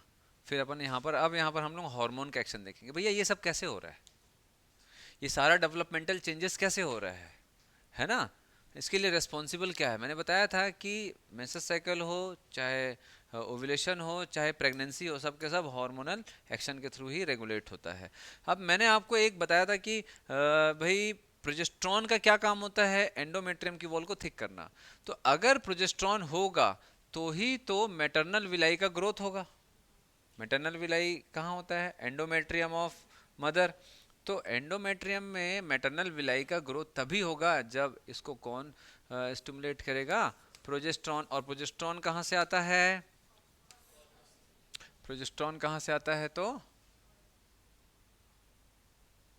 चलिए, अब ये जो प्रोजेस्ट्रॉन है ये कहाँ से आया बेटा? Corpus luteum. कॉर्पस लूटियम तो हम लोगों ने देखा कि भैया ओव्यूलेशन के 7वें दिन के बाद से कॉर्पस लूटियम डीजनरेट होना चालू हो रहा है, सिकुड़ना चालू हो रहा है, प्रोजेस्टेरोन का लेवल कम हो रहा है। तो मैंने आपको बताया था कि अगर फर्टिलाइजेशन होता है तो कोई एक सिग्नल जाएगा कॉर्पस लूटियम में, जो कि इस कॉर्पस लूटियम को मेंटेन करेगा और इसका ग्रोथ करवाएगा, और प्रोजेस्टेरोन का लेवल और बढ़ेगा। प्रोजेस्टेरोन का लेवल और बढ़ेगा ताकि प्रेगनेंसी को कंटिन्यू कर सके, है ना। तो ये जो सिग्नल होता है वो तभी होगा जब फर्टिलाइजेशन होगा। तो वो सिग्नल आता है ट्रोफोब्लास्ट से। तो जो ट्रोफोब्लास्ट होता है वो एक हार्मोन सीक्रेट करता है, SCG, human chorionic gonadotropin hormone. Human chorionic gonadotropin trophic hormone, ठीक है। अब ये एससीजी जो है ये जबरदस्त काम करेगा। क्या काम करेगा? अच्छा बेटा, एचसीजी का मतलब है कि फर्टिलाइजेशन हो चुका है। तो अगर जैसे आप लोगों ने, जैसे प्रेगा न्यूज़ वगैरह होता है, प्रेगनेंसी टेस्ट किट, तो प्रेगनेंसी टेस्ट किट में ऐसे केमिकल्स होते हैं जो एचसीजी के साथ मिलके कलर चेंज करते हैं। तो हर एक हार्मोन बॉडी में से अगर बाहर एक्सक्रीट आउट होना है तो वो किस सोर्स के थ्रू बॉडी से बाहर जाएगा? यूरिन के थ्रू। तो अगर बॉडी में, किसी फीमेल की बॉडी में एससीजी बन रहा है तो वो यूरिन से पास होगा। इसीलिए यूरिन का 2-4 ड्रॉप को प्रेगनेंसी टेस्ट किट में डाला जाता है। अगर इस यूरिन में एचसीजी है तो वो कलर चेंज करेगा, नहीं तो नहीं करेगा, ऐसा रहता है। समझ आ रहा बात, है ना। तो ये कंफर्मेशन है प्रेगनेंसी का। तो एचसीजी का क्या काम होता है? एचसीजी एंटीरियर पिट्यूटरी को वापस स्टिमुलेट करता है एलएच बनाने के लिए, और एलएच फिर एक्स्ट्रा ग्रोथ करवाता है किसका? कॉर्पस लूटियम का। तो एलएच आगे चल के बढ़ता है, और समझ आ रहा है, कॉर्पस लूटियम को स्टिमुलेट करने के लिए। तो एचसीजी और एलएच आगे बढ़ते जाएंगे। क्यों बढ़ते जाएंगे भैया? एससीजी क्यों बढ़ते जाएगा? इधर देखो, एससीजी क्यों बढ़ते जाएगा? ब्लास्टुला से बना ट्रोफोब्लास्ट, ट्रोफोब्लास्ट जैसे ही बना वैसे ही एससीजी बनना चालू हो जाता है। फिर उसका इसका ग्रोथ तो हो ही रहा है, तो जैसे जैसे ट्रोफोब्लास्ट का ग्रोथ होते जाएगा, ठीक है, वैसे वैसे वहां से एचसीजी हार्मोन बनते जाएगा, और ये एचसीजी हार्मोन के कारण कॉर्पस लुटियम स्टिमुलेट होगा, और ये स्टिमुलेशन के कारण प्रोजेस्टेरॉन की क्वांटिटी बढ़ते जाएगी। प्रोजेस्टेरॉन की क्वांटिटी बढ़ते जाएगी तो एंडोमेट्रियम की वॉल और थिक होते जाएगी, वहाँ और ब्लड वेसल की सप्लाई बढ़ते जाएगी। जितना ज़्यादा ब्लड वेसल की सप्लाई बढ़ते जाएगी उतना ज़्यादा इस डेवलपिंग फीटस को न्यूट्रिशन मिलते जाएगा। और ये जितना ज़्यादा है, ध्यान से सुनो, जितना ज़्यादा इस डेवलपिंग फीटस को न्यूट्रिशन मिलेगा उतना ज़्यादा ये ग्रोथ करेगा, और जितना ज़्यादा ग्रोथ करेगा उतना ज़्यादा ये कोरियोनिक लेयर और ज़्यादा मैच्योर होगा। कोरियोनिक लेयर और ज़्यादा मैच्योर होगा तो यही तो एससीजी बना रहा था, ये और ज़्यादा एससीजी बनाएगा, और ज़्यादा एससीजी बनाएगा तो और ज़्यादा कॉर्पस लुटियम को स्टिमुलेट किया जाएगा, और ज़्यादा कॉर्पस लुटियम स्टिमुलेट होगा तो ज़्यादा प्रोजेस्टेरॉन, ज़्यादा प्रोजेस्टेरॉन बनेगा तो क्या होगा? फिर एंडोमेट्रियम की जो वॉल है वो और ग्रो करेगा, ज़्यादा ब्लड वेसल बनेगा, ज़्यादा न्यूट्रिशन मिलेगा, ज़्यादा न्यूट्रिशन मिलेगा तो कोरियन ज़्यादा एससीजी बनाएगा। ज़्यादा एससीजी का मतलब कॉर्पस लुटियम से ज़्यादा प्रोजेस्टेरॉन, फिर ये ब्लड वेसल को और बढ़ाएगा। समझ रहे बात को? प्रोजेस्टेरॉन ब्लड वेसल को बढ़ा रहा है, न्यूट्रिशन मिल रहा है एम्ब्रियो को, साथ में ट्रोफोब्लास्ट को, ट्रोफोब्लास्ट ही कोरियन बनाता है, फिर कोरियन से एससीजी, एससीजी क्या करेगा? प्रोजेस्टेरॉन को बढ़वाएगा, प्रोजेस्टेरॉन क्या करेगा? एंडोमेट्रियम को और थिक करेगा, जिससे कि क्या होगा? न्यूट्रिशन मिलेगा एम्ब्रियो को, एम्ब्रियो को मिलेगा मतलब कोरियन को मिलेगा, कोरियन और ग्रो करेगा, ग्रो करेगा, ज्यादा एससीजी, ज्यादा एससीजी, ज्यादा प्रोजेस्टेरॉन। फिर एक समय के बाद ओवरी तो छोटा सा होता है बेटा, 2 से 4 सेंटीमीटर का, अब कितना ही बड़ा कर देगा उसमें कॉर्पस लुटियम को, तो फिर एक समय के बाद ओवरी बोलता है 2 से 3 महीने के, है ना, 2 से 3 महीने के ड्यूरेशन में ओवरी बोलता है इससे ज़्यादा कॉर्पस लुटियम को मत बढ़ाओ नहीं तो मैं फट जाऊंगा। तो अब क्या होगा कि अब तीसरे महीने तक प्लासेंटा जो होता है वो, थर्ड मंथ में प्लासेंटा जो है वो मैच्योर हो जाता है। थर्ड मंथ में प्लासेंटा, बहुत इंपॉर्टेंट चीज बता रहा हूँ जो बहुत अच्छे अच्छे क्वेश्चन आते हैं। थर्ड मंथ में प्लासेंटा मैच्योर हो जाता है, फुल्ली मैच्योर प्लासेंटा आपको तीसरे महीने से मिलेगा। तो तीसरे महीने से प्लासेंटा फुल्ली मैच्योर हो गया। अब आपको मालूम है जब बच्चे बड़े हो जाते हैं तो हर काम खुद करना चालू करते हैं, है ना, तो वैसे ही जब प्लासेंटा फुल्ली मैच्योर हो जाता है तो अब ये प्रोजेस्टेरॉन खुद ही बनाएगा। समझ आ रहा है? प्रोजेस्टेरॉन तीसरे महीने से प्लासेंटा खुद ही प्रोजेस्टेरॉन बनाना चालू करता है। तो प्रोजेस्टेरॉन क्यों चाहिए? एम्ब्रियो के डेवलपमेंट के, एंडोमेट्रियम का डेवलपमेंट होगा तो एम्ब्रियो को न्यूट्रिशन मिलेगा, एम्ब्रियो को न्यूट्रिशन मिलेगा तो एम्ब्रियो का डेवलपमेंट होगा। तो इसीलिए अब प्लासेंटा जो रहता है थर्ड मंथ से, प्लासेंटा जो है एक प्रकार से क्या होगा बेटा? टेम्पररी एंडोक्राइन ग्लैंड के जैसा काम करेगा। तो क्या क्या बनाएगा टेम्पररी एंडोक्राइन ग्लैंड? प्लासेंटा जो है वो प्रोजेस्टेरॉन। समझ आ रहा है? तो तीसरे महीने से मेनली प्रोजेस्टेरॉन कहाँ से आना चालू होगा? प्लासेंटा से। ठीक है, कब तक? 9 मंथ तक प्रेगनेंसी के। अब ये पूरी कमान, एक बार प्लासेंटा बन गया ना बेटा, एक बार प्लासेंटा बन गया ना, पूरा का पूरा इवेंट जो होता है उसकी जिम्मेदारी अब उसके हाथ में होती है। अब ये जो रहता है पूरा काम संभाल लेता है, अब छोड़ दो मेरे ऊपर, जो चाहिए सब मैं करके दूंगा, न्यूट्रिशन मैं दूंगा, ग्रोथ के लिए मैं प्रोजेस्टेरॉन बनाऊंगा। समझ आ रहा बात? ठीक है, तो प्रोजेस्टेरॉन और क्या बनाएगा? एस्ट्रोजन भी बनाएगा, और क्या बनाएगा? अरे HPL, ह्यूमन प्लेसेंटल लैक्टोजन, ठीक है, ताकि मेमोरी ग्लैंड का भी डेवलपमेंट हो सके साथ ही साथ। और क्या बनाएगा? HCG, और क्या बनाएगा? Oxytocin, relaxin. समझ आ रहा है?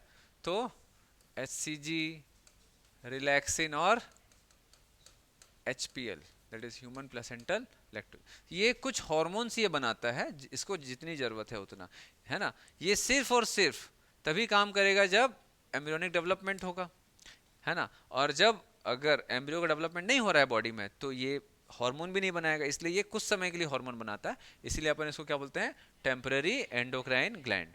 क्लियर हो रहा है क्यों बोलते हैं, है ना। तो समझ आ गया कि भैया ये हार्मोन का सिग्नल कैसे होगा, फिर कौन किसको स्टिमुलेट करेगा, फिर कैसे एम्ब्रियो का डेवलपमेंट होगा।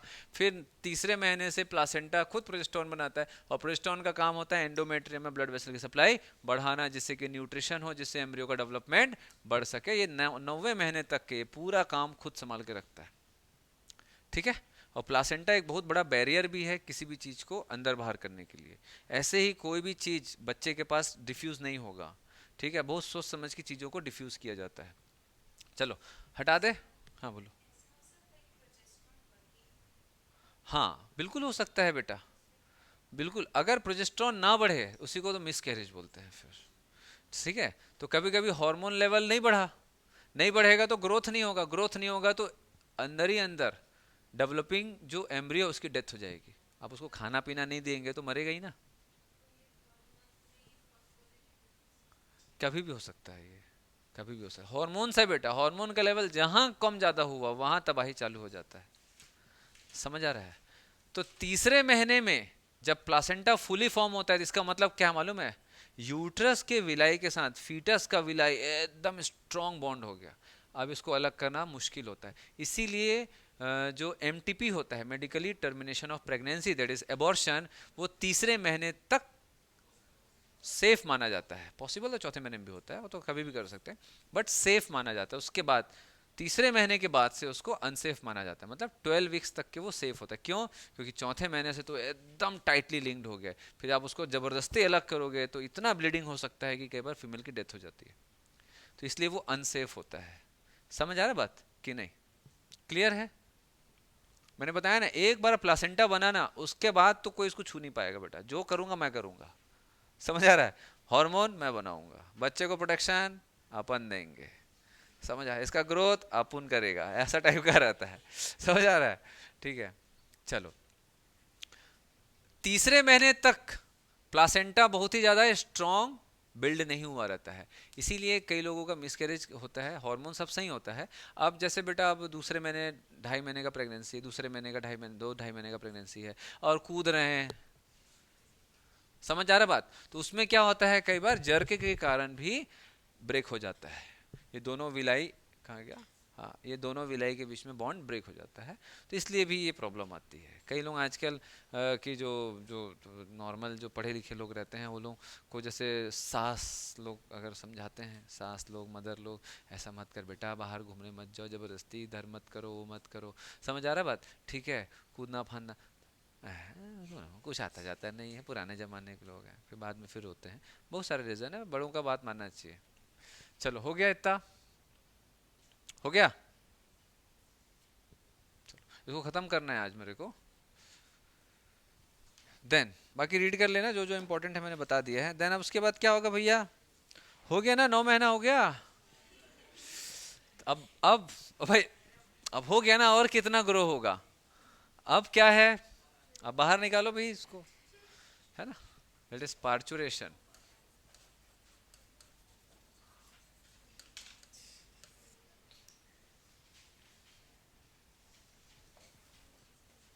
अब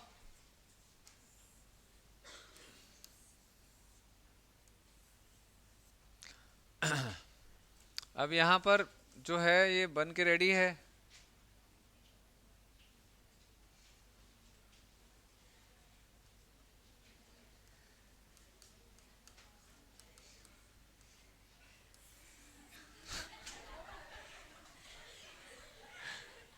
अरे भाई, तो 2 हाथ पैर, एक मुंडी है, एक बॉडी है, क्या गलत है इसमें, इतना सुंदर बच्चा है। ऐसे मजाक नहीं उड़ाते भाई छोटे बच्चों का। हाँ बेटा, पुतला है।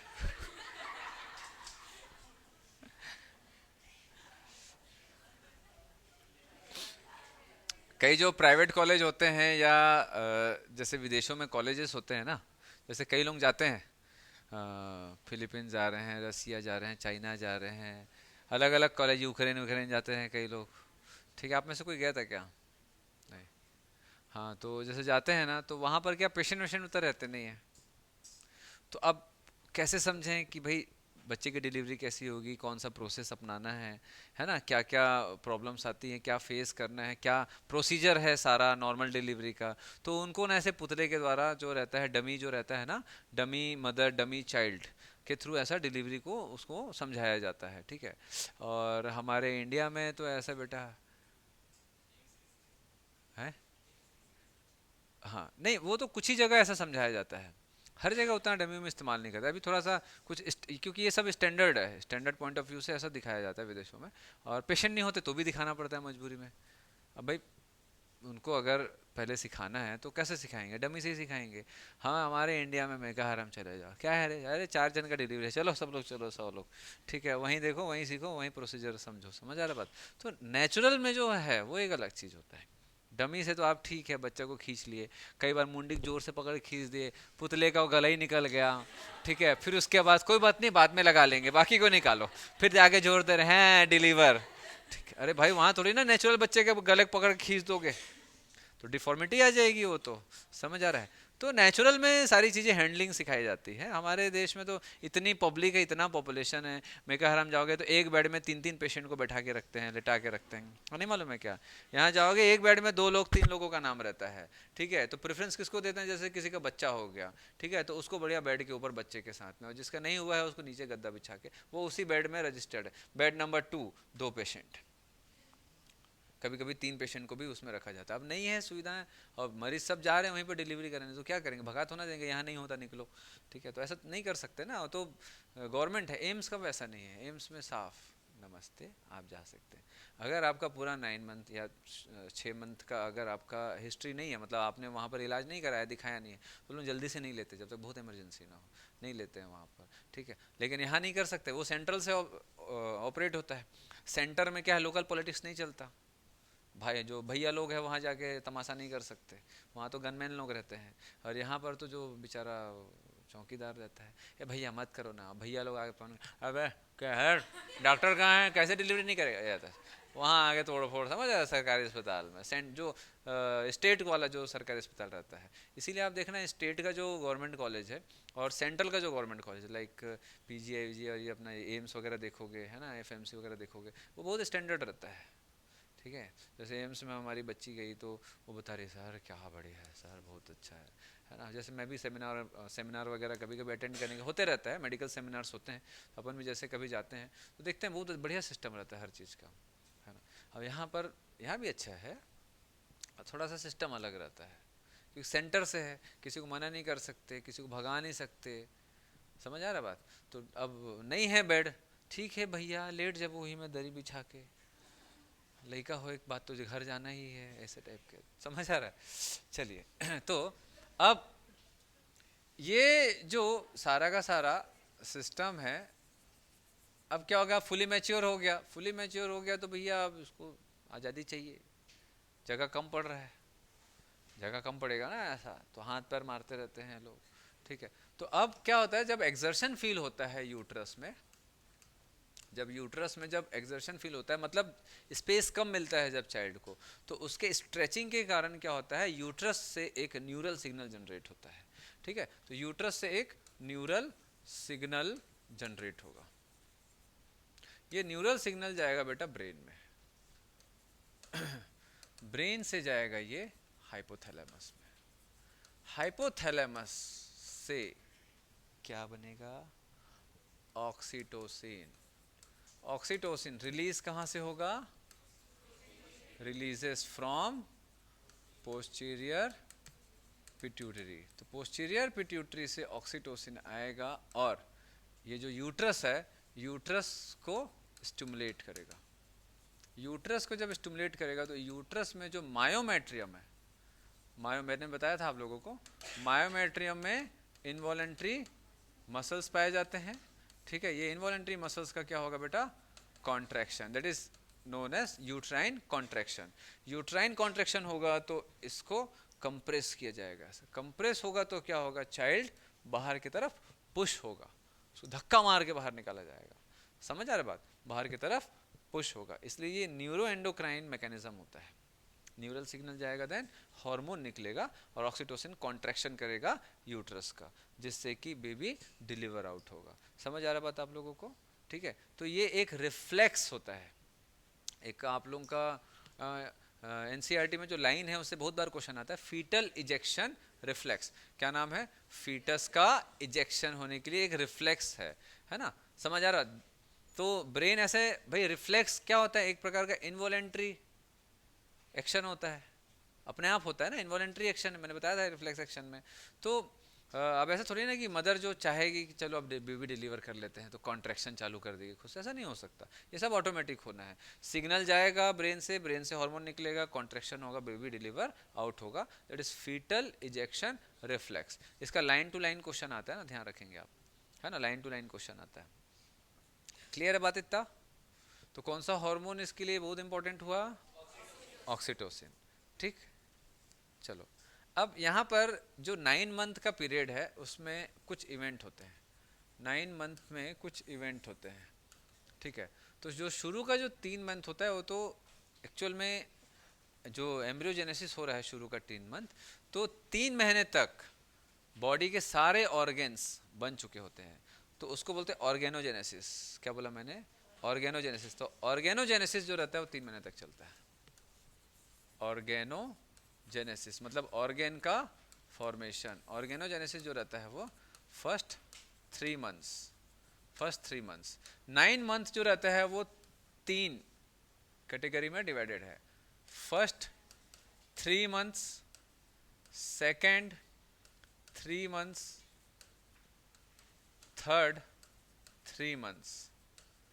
फर्स्ट 3 मंथ्स को first trimester, second trimester and third trimester.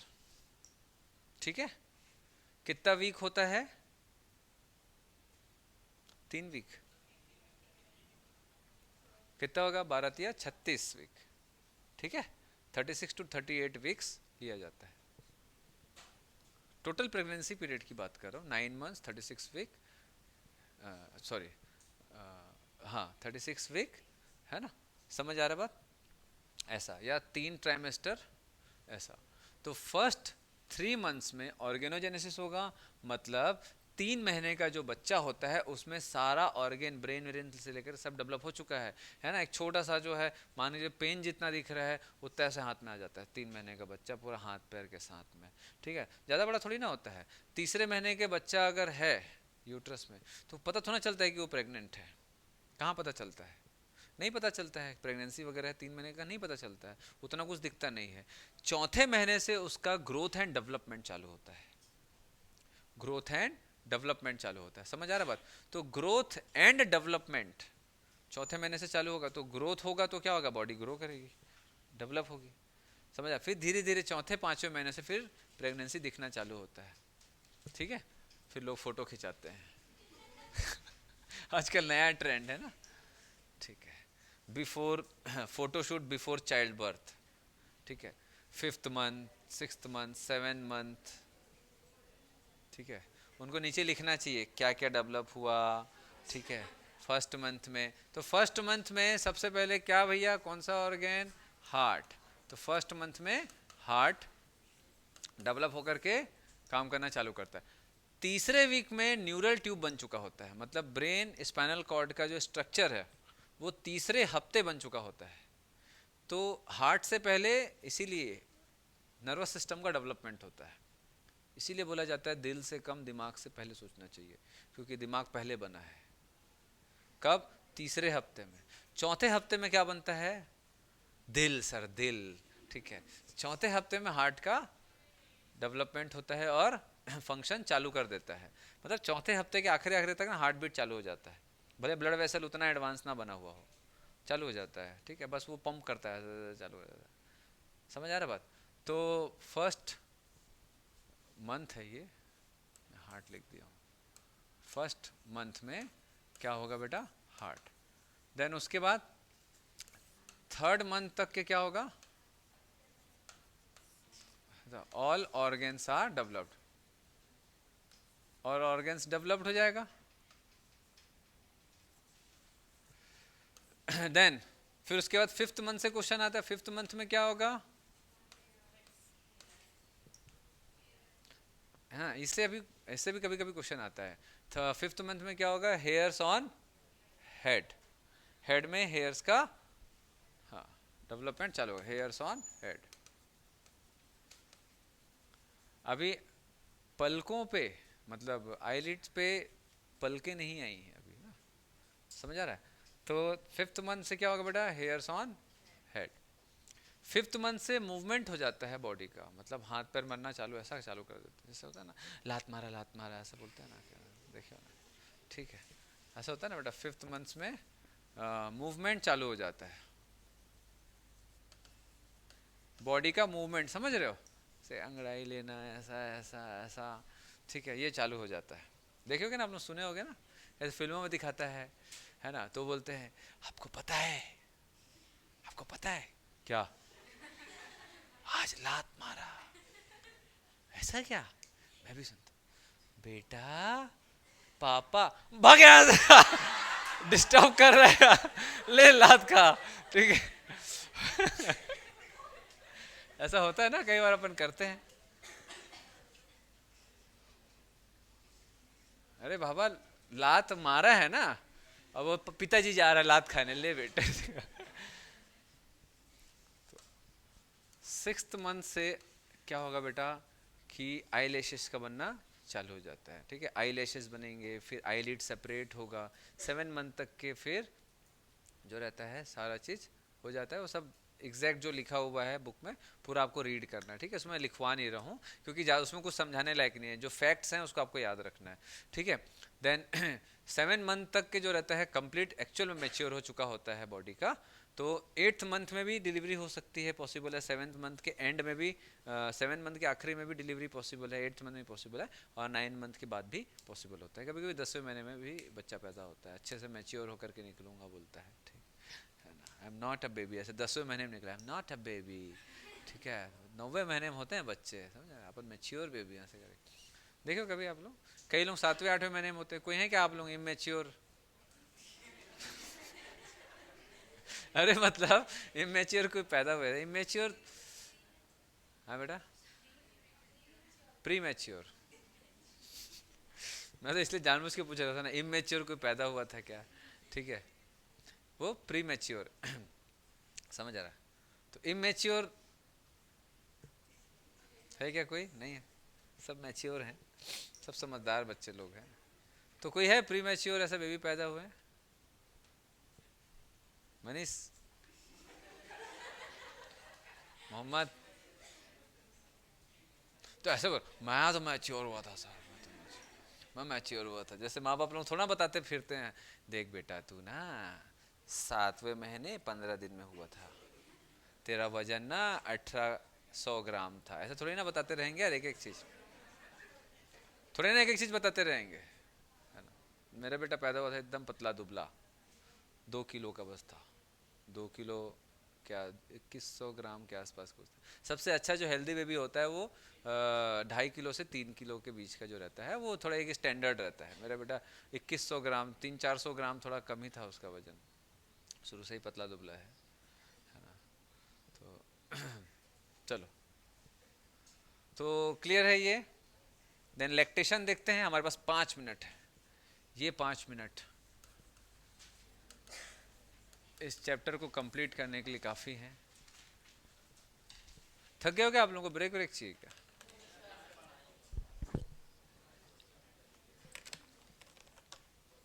वो तो नहीं भी बोलेंगे तो भी, खैर थोड़ा लेट से ही चालू होगा आप लोगों का, 11:30 से चालू होगा, है ना। Next class, lactation. What is lactation?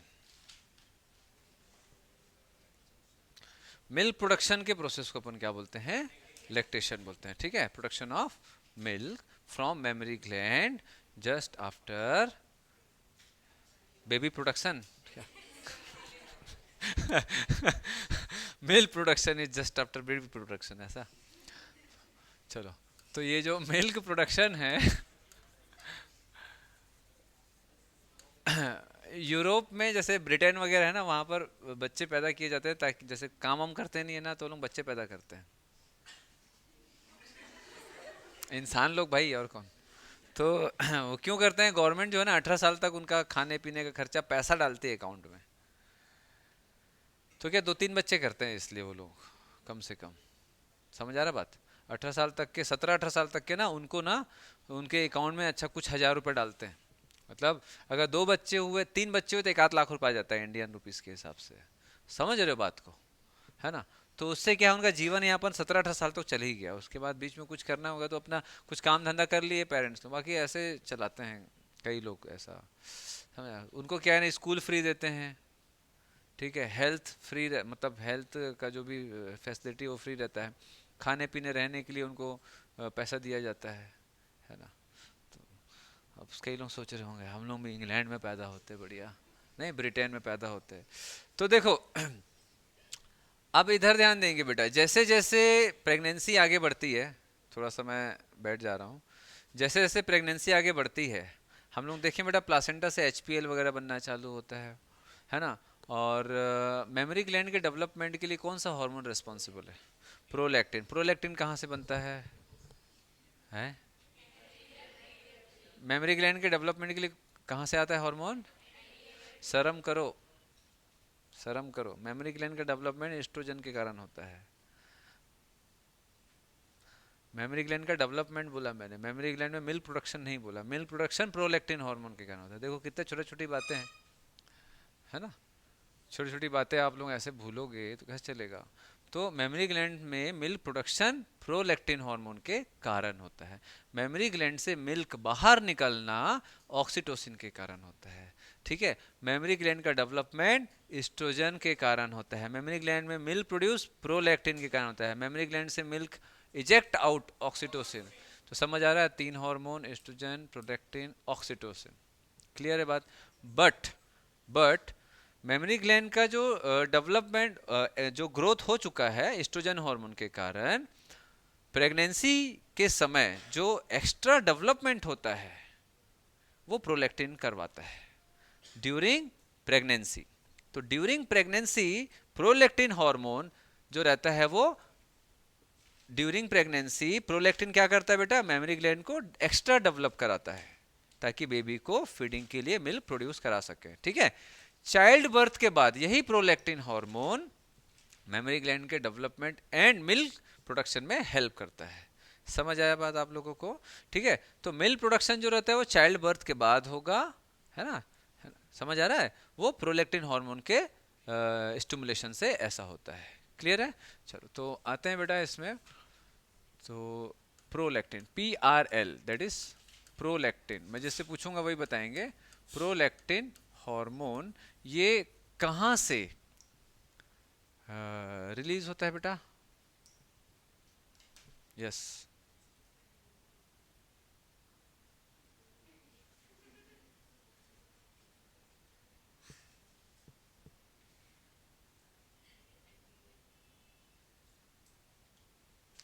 Anterior या पोस्टीरियर पिट्यूटरी? एंटीरियर पिट्यूटरी से।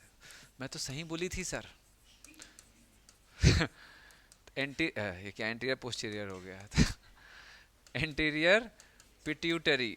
एंटीरियर पिट्यूटरी से क्या रिलीज होगा भैया? प्रोलैक्टिन। ये कहाँ जाएगा? मेमोरी ग्लैंड में,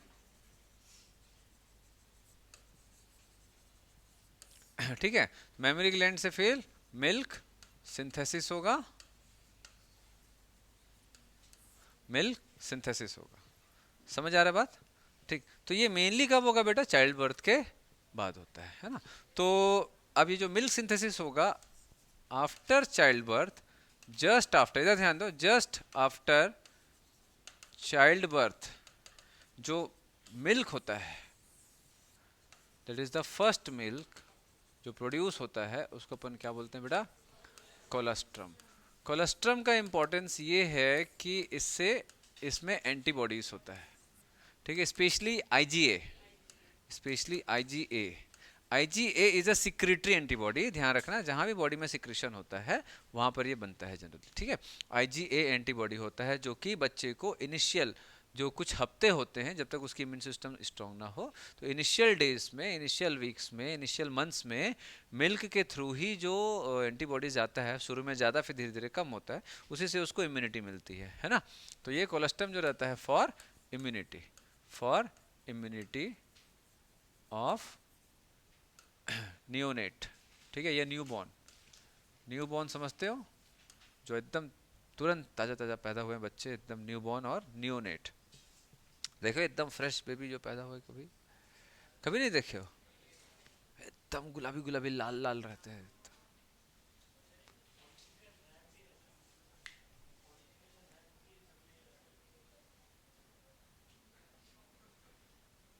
एमनियोटिक मेम्ब्रेन रहता है वो आप लोगों को इंस्टाग्राम में देखे होंगे, आजकल वैसे ही दिखाता है ना, ऐसे बच्चे एक मेम्ब्रेन के अंदर रहता है, उसको पूरा बाहर निकालते हैं। सिजेरियन करते हैं ना तो वो पूरा बाहर आ जाता है। सिजेरियन किए ऐसा तो क्या है, पूरा एमनियोटिक मेम्ब्रेन के साथ में, फ्लूइड के साथ में बाहर निकाल लिए, उसके बाद उस जो मेम्ब्रेन है उसको फाड़ते हैं, फ्लूइड बाहर निकल जाता है और बच्चा आ गया मैं, ठीक है देखे हो। हाँ तो वो पॉलीथीन नहीं है बेटा, अब अंदर कहाँ पॉलीथीन आएगा। हाँ पॉलीथीन जैसा लेयर, वो मेम्ब्रेन, मेम्ब्रेनस लेयर बोलना चाहिए एक्चुअल। शायद सर उसकी मदर पॉलीथीन खाई होगी। आजकल गाय वालों खाते हैं ना भयंकर पॉलीथीन वगैरह बेचारे लोग। तो वो क्या है बेटा, एमनियोटिक मेम्ब्रेन है वो, है ना। एमनियोटिक मेम्ब्रेन के अंदर ही फ्लूइड रहता है, जिसके अंदर ही बच्चा तैरते रहता है, और उसी फ्लूइड को पीता है, उसी फ्लूइड में यूरिन आउट करता है ना।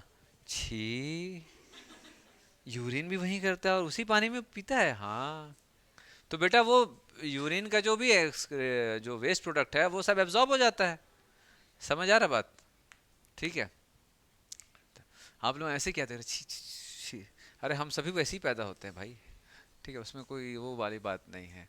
चलिए, तो देन उसके बाद इधर देखेंगे बेटा, मिल्क सिंथेसिस हो गया, then milk ejection. Milk ejection किससे होगा, ऑक्सीटोसिन। ऑक्सीटोसिन जिससे पूछूंगा वही बताएंगे। ऑक्सीटोसिन जो रहता है,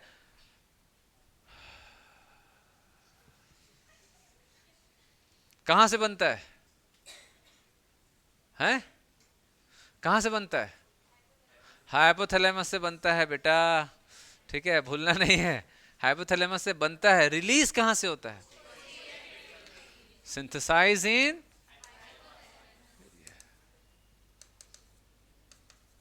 हाइपोथैलेमस, रिलीजेस फ्रॉम,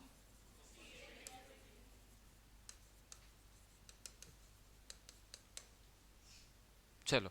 तो मेमोरी ग्लैंड से मिल्क सिंथेसिस कैसे हुआ देख लिए, मेमोरी ग्लैंड से मिल्क इजेक्ट कैसे हुआ ये अपन देख लिए, इसमें ज़्यादा और कुछ क्वेश्चन आता नहीं है, ठीक है, क्लियर है इतना। तो दो हार्मोन का एक्शन होता है, एक एंटीरियर पिट्यूटरी का हार्मोन है, एक पोस्टीरियर पिट्यूटरी का हार्मोन है। तो अगर आपसे पूछा जाए कि ऐसा कौन सा ग्लैंड है जिससे दो, एक ही ऐसा कौन सा ग्लैंड है जिससे एंटीरियर और पोस्टीरियर पिट्यूटरी दोनों हार्मोन का एक्शन होता है, अब यहाँ पर आप लोग सोचने में कई बार दिमाग खपाओगे, साला है क्या चीज़, समझ आ रहा बात, समझ रहे हो बात, मतलब ये सिंपल चीज है ना। मेमोरी ग्लैंड एक ऐसा हार्मोन है जिसमें दोनों के हार्मोन का एक्शन होता है, ठीक है।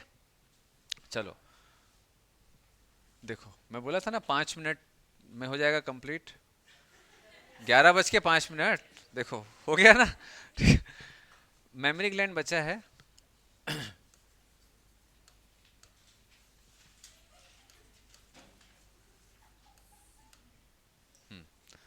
तो मेमोरी ग्लैंड का डेवलपमेंट कब चालू होता है, स्टार्ट्स कहाँ से भैया, प्यूबर्टी। मैं जिससे पूछूंगा वही बताएंगे, हैं। चलो बताओ बेटा, आप रुमाल से आंख पूछ रहे हो, हाँ बताओ कौन से हार्मोन के एक्शन से ऐसा होगा, वो हद दे। पहले मेमोरी ग्लैंड तो बनाओ, फिर मिल्क प्रोड्यूस कराना बेटा। ऑक्सीटोसिन से तो मिल्क इजेक्ट आउट होता है, ऑक्सीटोसिन से मिल्क इजेक्ट आउट होता है, और मिल्क तभी इजेक्ट आउट होगा जब फंक्शनल मेमोरी ग्लैंड का डेवलपमेंट होगा। तो डेवलपमेंट किससे होगा, आज ही बताया हूँ बेटा, ध्यान नहीं रहता है, घर जाके फिर रटोगे सबको, और फिर क्वेश्चन में सिली मिस्टेक होगा, फिर बोलोगे सर ये तुम सिली मिस्टेक है, सिली मिस्टेक नहीं होता है बेटा, ठीक है। देन डेवलपमेंट हो गया, ठीक, प्यूबर्टी से एस्ट्रोजन, देन उसके बाद मिल्क प्रोडक्शन, अभी मैंने बताया, milk production PRL, milk ejection oxytocin, मैं शॉर्ट में लिख रहा हूँ क्योंकि ये सब हुआ है ना। तो मेमोरी ग्लैंड का जो साइज होता है that is because of fat. Fat का जो अमाउंट होता है उससे मेमोरी ग्लैंड का साइज जो रहता है वो डिसाइड होता है। समझ आ रहा है? तो it is a fatty gland, ध्यान रखना, memory gland is a fatty gland. तो मेमोरी ग्लैंड में बहुत सारे ऐसे लोब्यूल्स होते हैं, है ना। तो दिख रहा है डायग्राम, ठीक है। तो अपन जो डायग्राम है ना, ऊपर से नीचे देखते जाएंगे डायग्राम में। सबसे पहली बात तो जो मेमोरी ग्लैंड है, मेमोरी ग्लैंड जो रहता है इट इज रेस्ट इन, किसके ऊपर रेस्ट किया हुआ, मतलब किसके ऊपर ये प्रेजेंट है, तो रिप्स के ऊपर नहीं बेटा, मसल्स के ऊपर होता है। पेक्टोरालिस मसल, मेजर मसल, ठीक है, पेक्टोरालिस। हाँ, तो ये पेक्टोरालिस मसल के ऊपर आता है, पेक्टोरालिस मसल, ठीक है, ऑफ थोरैक्स या थोरैसिक रीजन में होगा, ठीक है, थोरैसिक रीजन में होगा। समझ आ रहा है बात? चलो, अब इसमें जो डायग्राम है उसको बस ना ऐसे एक एक कहीं पर कॉपी में अगर आप लिख रहे हो तो बस उसको ऐसा लिख लेना, ठीक है। तो एक एक करके देखते जाएंगे बेटा, फैट को मत लिखना, ठीक है। मेमोरी एल्विलस दिख रहा है आप लोगों को? मेमोरी एल्विलस दिख रहा है ना। मेमोरी एल्विलस किस में बेटा? मेमोरी लोब में। तो ऐसा मैं जैसे बना रहा हूँ ऐसे लिखते जाओ, मेमोरी लोब पहले है, मेमोरी लोब, ठीक। ये जैसे ये मेमोरी लोब है, 6 to 12 मेमोरी लोब्स होते हैं। मेमोरी लोब में बहुत सारे ऐसे, क्या बेटा, एक एल्वुलाई जैसा जो होता है ना स्ट्रक्चर, है ना, कैविटी लाइक स्ट्रक्चर, इसमें बहुत सारे होते हैं। तो मेमोरी लोब के अंदर आपको क्या मिलेगा? मेमोरी एल्वुलस, लिखते जाएंगे, मेमोरी एल्वुलस। मेमोरी एल्वुलस में मिल्क बन के स्टोर होगा, ठीक है। मेमोरी एल्वुलस में मिल्क बनेगा, वहां पर उसी जगह रहेगा। फिर मेमोरी एल्वुलस से मिल्क आगे बढ़ेगा। तो इसमें देखो कहां से आगे बढ़ रहा है, मेमोरी डक्ट, मेमोरी डक्ट। तो मेमोरी डक्ट कहां से बना? अगर आप देखोगे तो एल्वुलस जुड़ेगा, ऐसे मेमोरी डक्ट बनेगा बेटा। ये देखो, एक मेमोरी लोब के अंदर बहुत सारे एल्वुलस होते हैं, है ना, सॉरी, ठीक है। तो उसके अंदर बहुत सारे एल्वुलस होते हैं, एल्वुलस में मिल्क प्रोड्यूस होगा, ठीक है, सिंथेसाइज होगा, और बहुत सारे एल्वुलस जुड़ेंगे पतले पतले डक्ट के थ्रू, और एक मेमोरी डक्ट बनेगा। उसके बाद देख रहे हो डायग्राम, देख रहे हो ना, है ना, जो डायग्राम एक्चुअल में दिया है यही आएगा एग्जाम में, ठीक है। और इतना छोटा छोटा है ना तो समझ नहीं आएगा, मैं बनाऊंगा और किचिर पिचिर हो जाता है। तो मेमोरी डक्ट जो रहता है, अगर आप देखोगे तो एक ऐसे डक्ट में जाके जुड़ रहा है, जैसे ये क्या है बेटा, इधर ध्यान दो, ये क्या चीज है, ये मेमोरी लोब है। लोब के अंदर क्या है? एल्वुलस, एल्वुलाई भी बोलते हैं इसको, मेमोरी एल्वुलाई भी बोलते हैं, ठीक है। अब इधर ध्यान दो, तो बहुत सारे जो एल्वुलाई हैं उससे एक से ज्यादा क्या होंगे बेटा, मेमोरी डक्ट बनेगा। और भी मेमोरी लोब है, उससे भी बहुत सारे एल्वुलस ऐसे जुड़ेंगे, डक्ट ऐसे आएगा। तो ऐसे एक से ज़्यादा जो डक्ट होते हैं, इधर ध्यान दो, एक से ज़्यादा जो डक्ट होते हैं वो ऐसे एक स्वेलन पोर्शन में जाके ओपन होता है। मतलब इधर से भी मिल्क आएगा, है ना, इधर देखो, जैसे यहाँ से भी मिल्क आ रहा है और इधर से भी मिल्क आ रहा है। तो एक बड़ा सा एक चैम्बर में फूला हुआ पोर्शन को हम हमेशा एम्पुला बोलते हैं। तो ये मेमोरी डक्ट फिर कहाँ ओपन होगा? एक broad chamber, swollen portion of ampulla. समझ आ रहा है एम्पुला क्या है? ठीक है। अब एम्पुला जो रहता है वो आगे बढ़ेगा एज अ मेमोरी डक्ट के फॉर्म में। देखो डायग्राम में देखते जाओ, एम्पुला आगे बढ़ा। एम्पुला क्या है बेटा? It is a part of memory duct.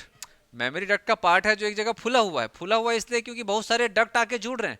तो भाई मिल्क अगर बहुत सारा आएगा तो एक जगह इकट्ठा होने के लिए जगह थोड़ा सा ब्रॉड होना चाहिए। समझ आ रहा है? एक जगह इकट्ठा होने, जहाँ से भी मिल्क आ रहा है, यहाँ से मिल्क आ रहा है, थोड़ा सा ब्रॉड रहेगा, तभी तो दो तीन जगह का मिल्क को वो वहाँ पर रख सकेगा ना। समझ आ रहा है? या वहाँ पर स्टोर हो सकता है, स्टोर वैसे जनरली नहीं बोलेंगे, वहाँ पर कलेक्ट हो सकता है, ठीक है। तो अब ये जो डक्ट है ये आगे बढ़ेगा। तो ऐसे बहुत सारे जो डक्ट हैं, जब वो ऐसे आके जुड़ते जाएंगे तो एक कॉमन जगह वो ऐसा जुड़ते जाता है, एक कॉमन जगह ऐसा जुड़ते जाता है, इसको बोलते हैं लेक्टिफेरस डक्ट। ठीक है, तो नेक्स्ट आप लोग देखो एम्पुला के बाद क्या आ रहा है, लेक्टिफेरस डक्ट। तो अगर आप ध्यान से यहाँ देखोगे तो मैंने बहुत सारे जो मेमोरी जो मेमोरी डक्ट है, बहुत सारे मेमोरी डक्ट को भी यहाँ पर इकट्ठा जोड़ दिया है। तो ये कुछ मेमोरी डक्ट यहाँ पर ऐसा जोड़ रहे हैं, जैसे 4 है तो वो 2 बन गया, 2 है तो वो 1 हो गया, तो ऐसे जुड़ते जुड़ते जुड़ते जुड़ते यहाँ पर ऐसा क्या बन गया, लेक्टिफेरस डक्ट, लेक्टिफेरस डक्ट। ठीक है, लेक्टिफेरस डक्ट, लेक्टिफेरस डक्ट जो रहता है वो ओपन होगा एक स्मॉल चैनल, मतलब है ना, जिसको अपन क्या बोलते हैं, निप्पल। तो लेक्टिफेरस डक्ट जो रहता है वो ओपन होगा निप्पल्स में। ठीक है, तो निप्पल में स्मॉल स्मॉल ओपनिंग होता है किसका, लेक्टिफेरस डक्ट का। तो लेक्टिफेरस डक्ट ओपन कहां पर होगा, निप्पल में, तो यहां से फिर मिल्क आउट होगा। क्लियर हो रहा है? तो आपसे जो क्वेश्चन आ सकता है कि what are the pathways of milk, तो ऐसा आएगा ना, तो ये आप लिख के रखना, समझ आ रहा है? तो पाथवे आपको एकदम डायरेक्ट 4 ऑप्शन दे देगा इधर उधर अल्टी पल्टी करके। ठीक है, तो बन जाएगा क्वेश्चन। चलो, तो भाई सीधी सी बात है, एक लोबुलार स्ट्रक्चर होता है, उसके अंदर एक, हाँ, एक स्मॉल चैम्बर लाइक स्ट्रक्चर होता है जिसको एल्विलाई बोलते हैं, यहाँ पर भी इसको एल्विलाई बोलते हैं, है ना, लेकिन मेमोरी एल्विलस भी बोलते हैं। तो लोब के अंदर एल्विलस होगा, एल्विलस से जुड़ा हुआ माइनर डक्ट, माइनर डक्ट आगे बढ़ेगा वो मेमोरी डक्ट कहलाता है, जो कि आगे तक बढ़ता है, यहां तक मेमोरी डक्ट होता है। मेमोरी डक्ट जब बहुत सारे एल्विलस से, मेमोरी एल्विलस से जब बहुत सारे स्मॉल डक्ट मिल करके, जैसे 2-3 डक्ट मिल करके जब एक कॉमन डक्ट बनाते हैं, तो वहां जो मिल्क आने वाला जो हिस्सा है जहां कलेक्ट हो रहा है वो थोड़ा सा फुला हुआ रहता है। तो मेमोरी डक्ट जो रहता है वो कहाँ ओपन होगा, एम्पुला में। Ampulla is also a part of memory duct. अब ये मेमोरी डक्ट आगे बढ़ेगा और फिर बहुत सारे डक्ट और ज्वाइन होंगे, ठीक है, और एक कॉमन डक्ट बनना चालू होगा, that is lactiferous duct. Lactiferous duct open होगा निपल में, that is milk from inside to outside ऐसे जाएगा। समझ आ रहा बात? ठीक है, क्लियर है? तो इसका डेवलपमेंट, मिल्क प्रोडक्शन कौन सा हार्मोन, मिल्क इजेक्शन कौन सा हार्मोन, तो 3 टाइप का हार्मोन हम लोगों ने इसमें पढ़ लिया। कब होगा ये हम लोगों ने देख लिया, किसके ऊपर रेस्ट करता है, थोरेसिक जो हमारा कैविटी, सॉरी जो थोरेसिक हमारा जो पार्ट है ना, समझ आ रहा, उसमें जो मसल्स होते हैं उसके ऊपर ये रेस्ट करता है। ठीक है, रिब्स के ऊपर मसल होगा, मसल के ऊपर मेमोरी ग्लैंड रेस्ट करेगा। समझ आ रहा बात? और मेमोरी ग्लैंड जो रहता है बाहर से मसल से कवर्ड नहीं होता है, ये स्किन से कवर्ड होता है। ठीक है, जैसे फॉर एग्जांपल बॉयज का अगर देखें, अगर मेल का देखें तो स्किन के नीचे क्या है, मसल है। वहीं अगर हम फीमेल में बात करें तो मेमोरी ग्लैंड में स्किन के नीचे पूरा मेमोरी ग्लैंड है, फैट टिश्यू है ना, ये हमारा मेमोरी लोब्स है। फिर ये जो रहता है ये पार्ट के नीचे आपको मिलेगा मसल, और मसल के नीचे मिलेगा आपको रिब्स। क्लियर हो रहा है बात? ठीक है, चलो फिर मिलते हैं नेक्स्ट क्लास में।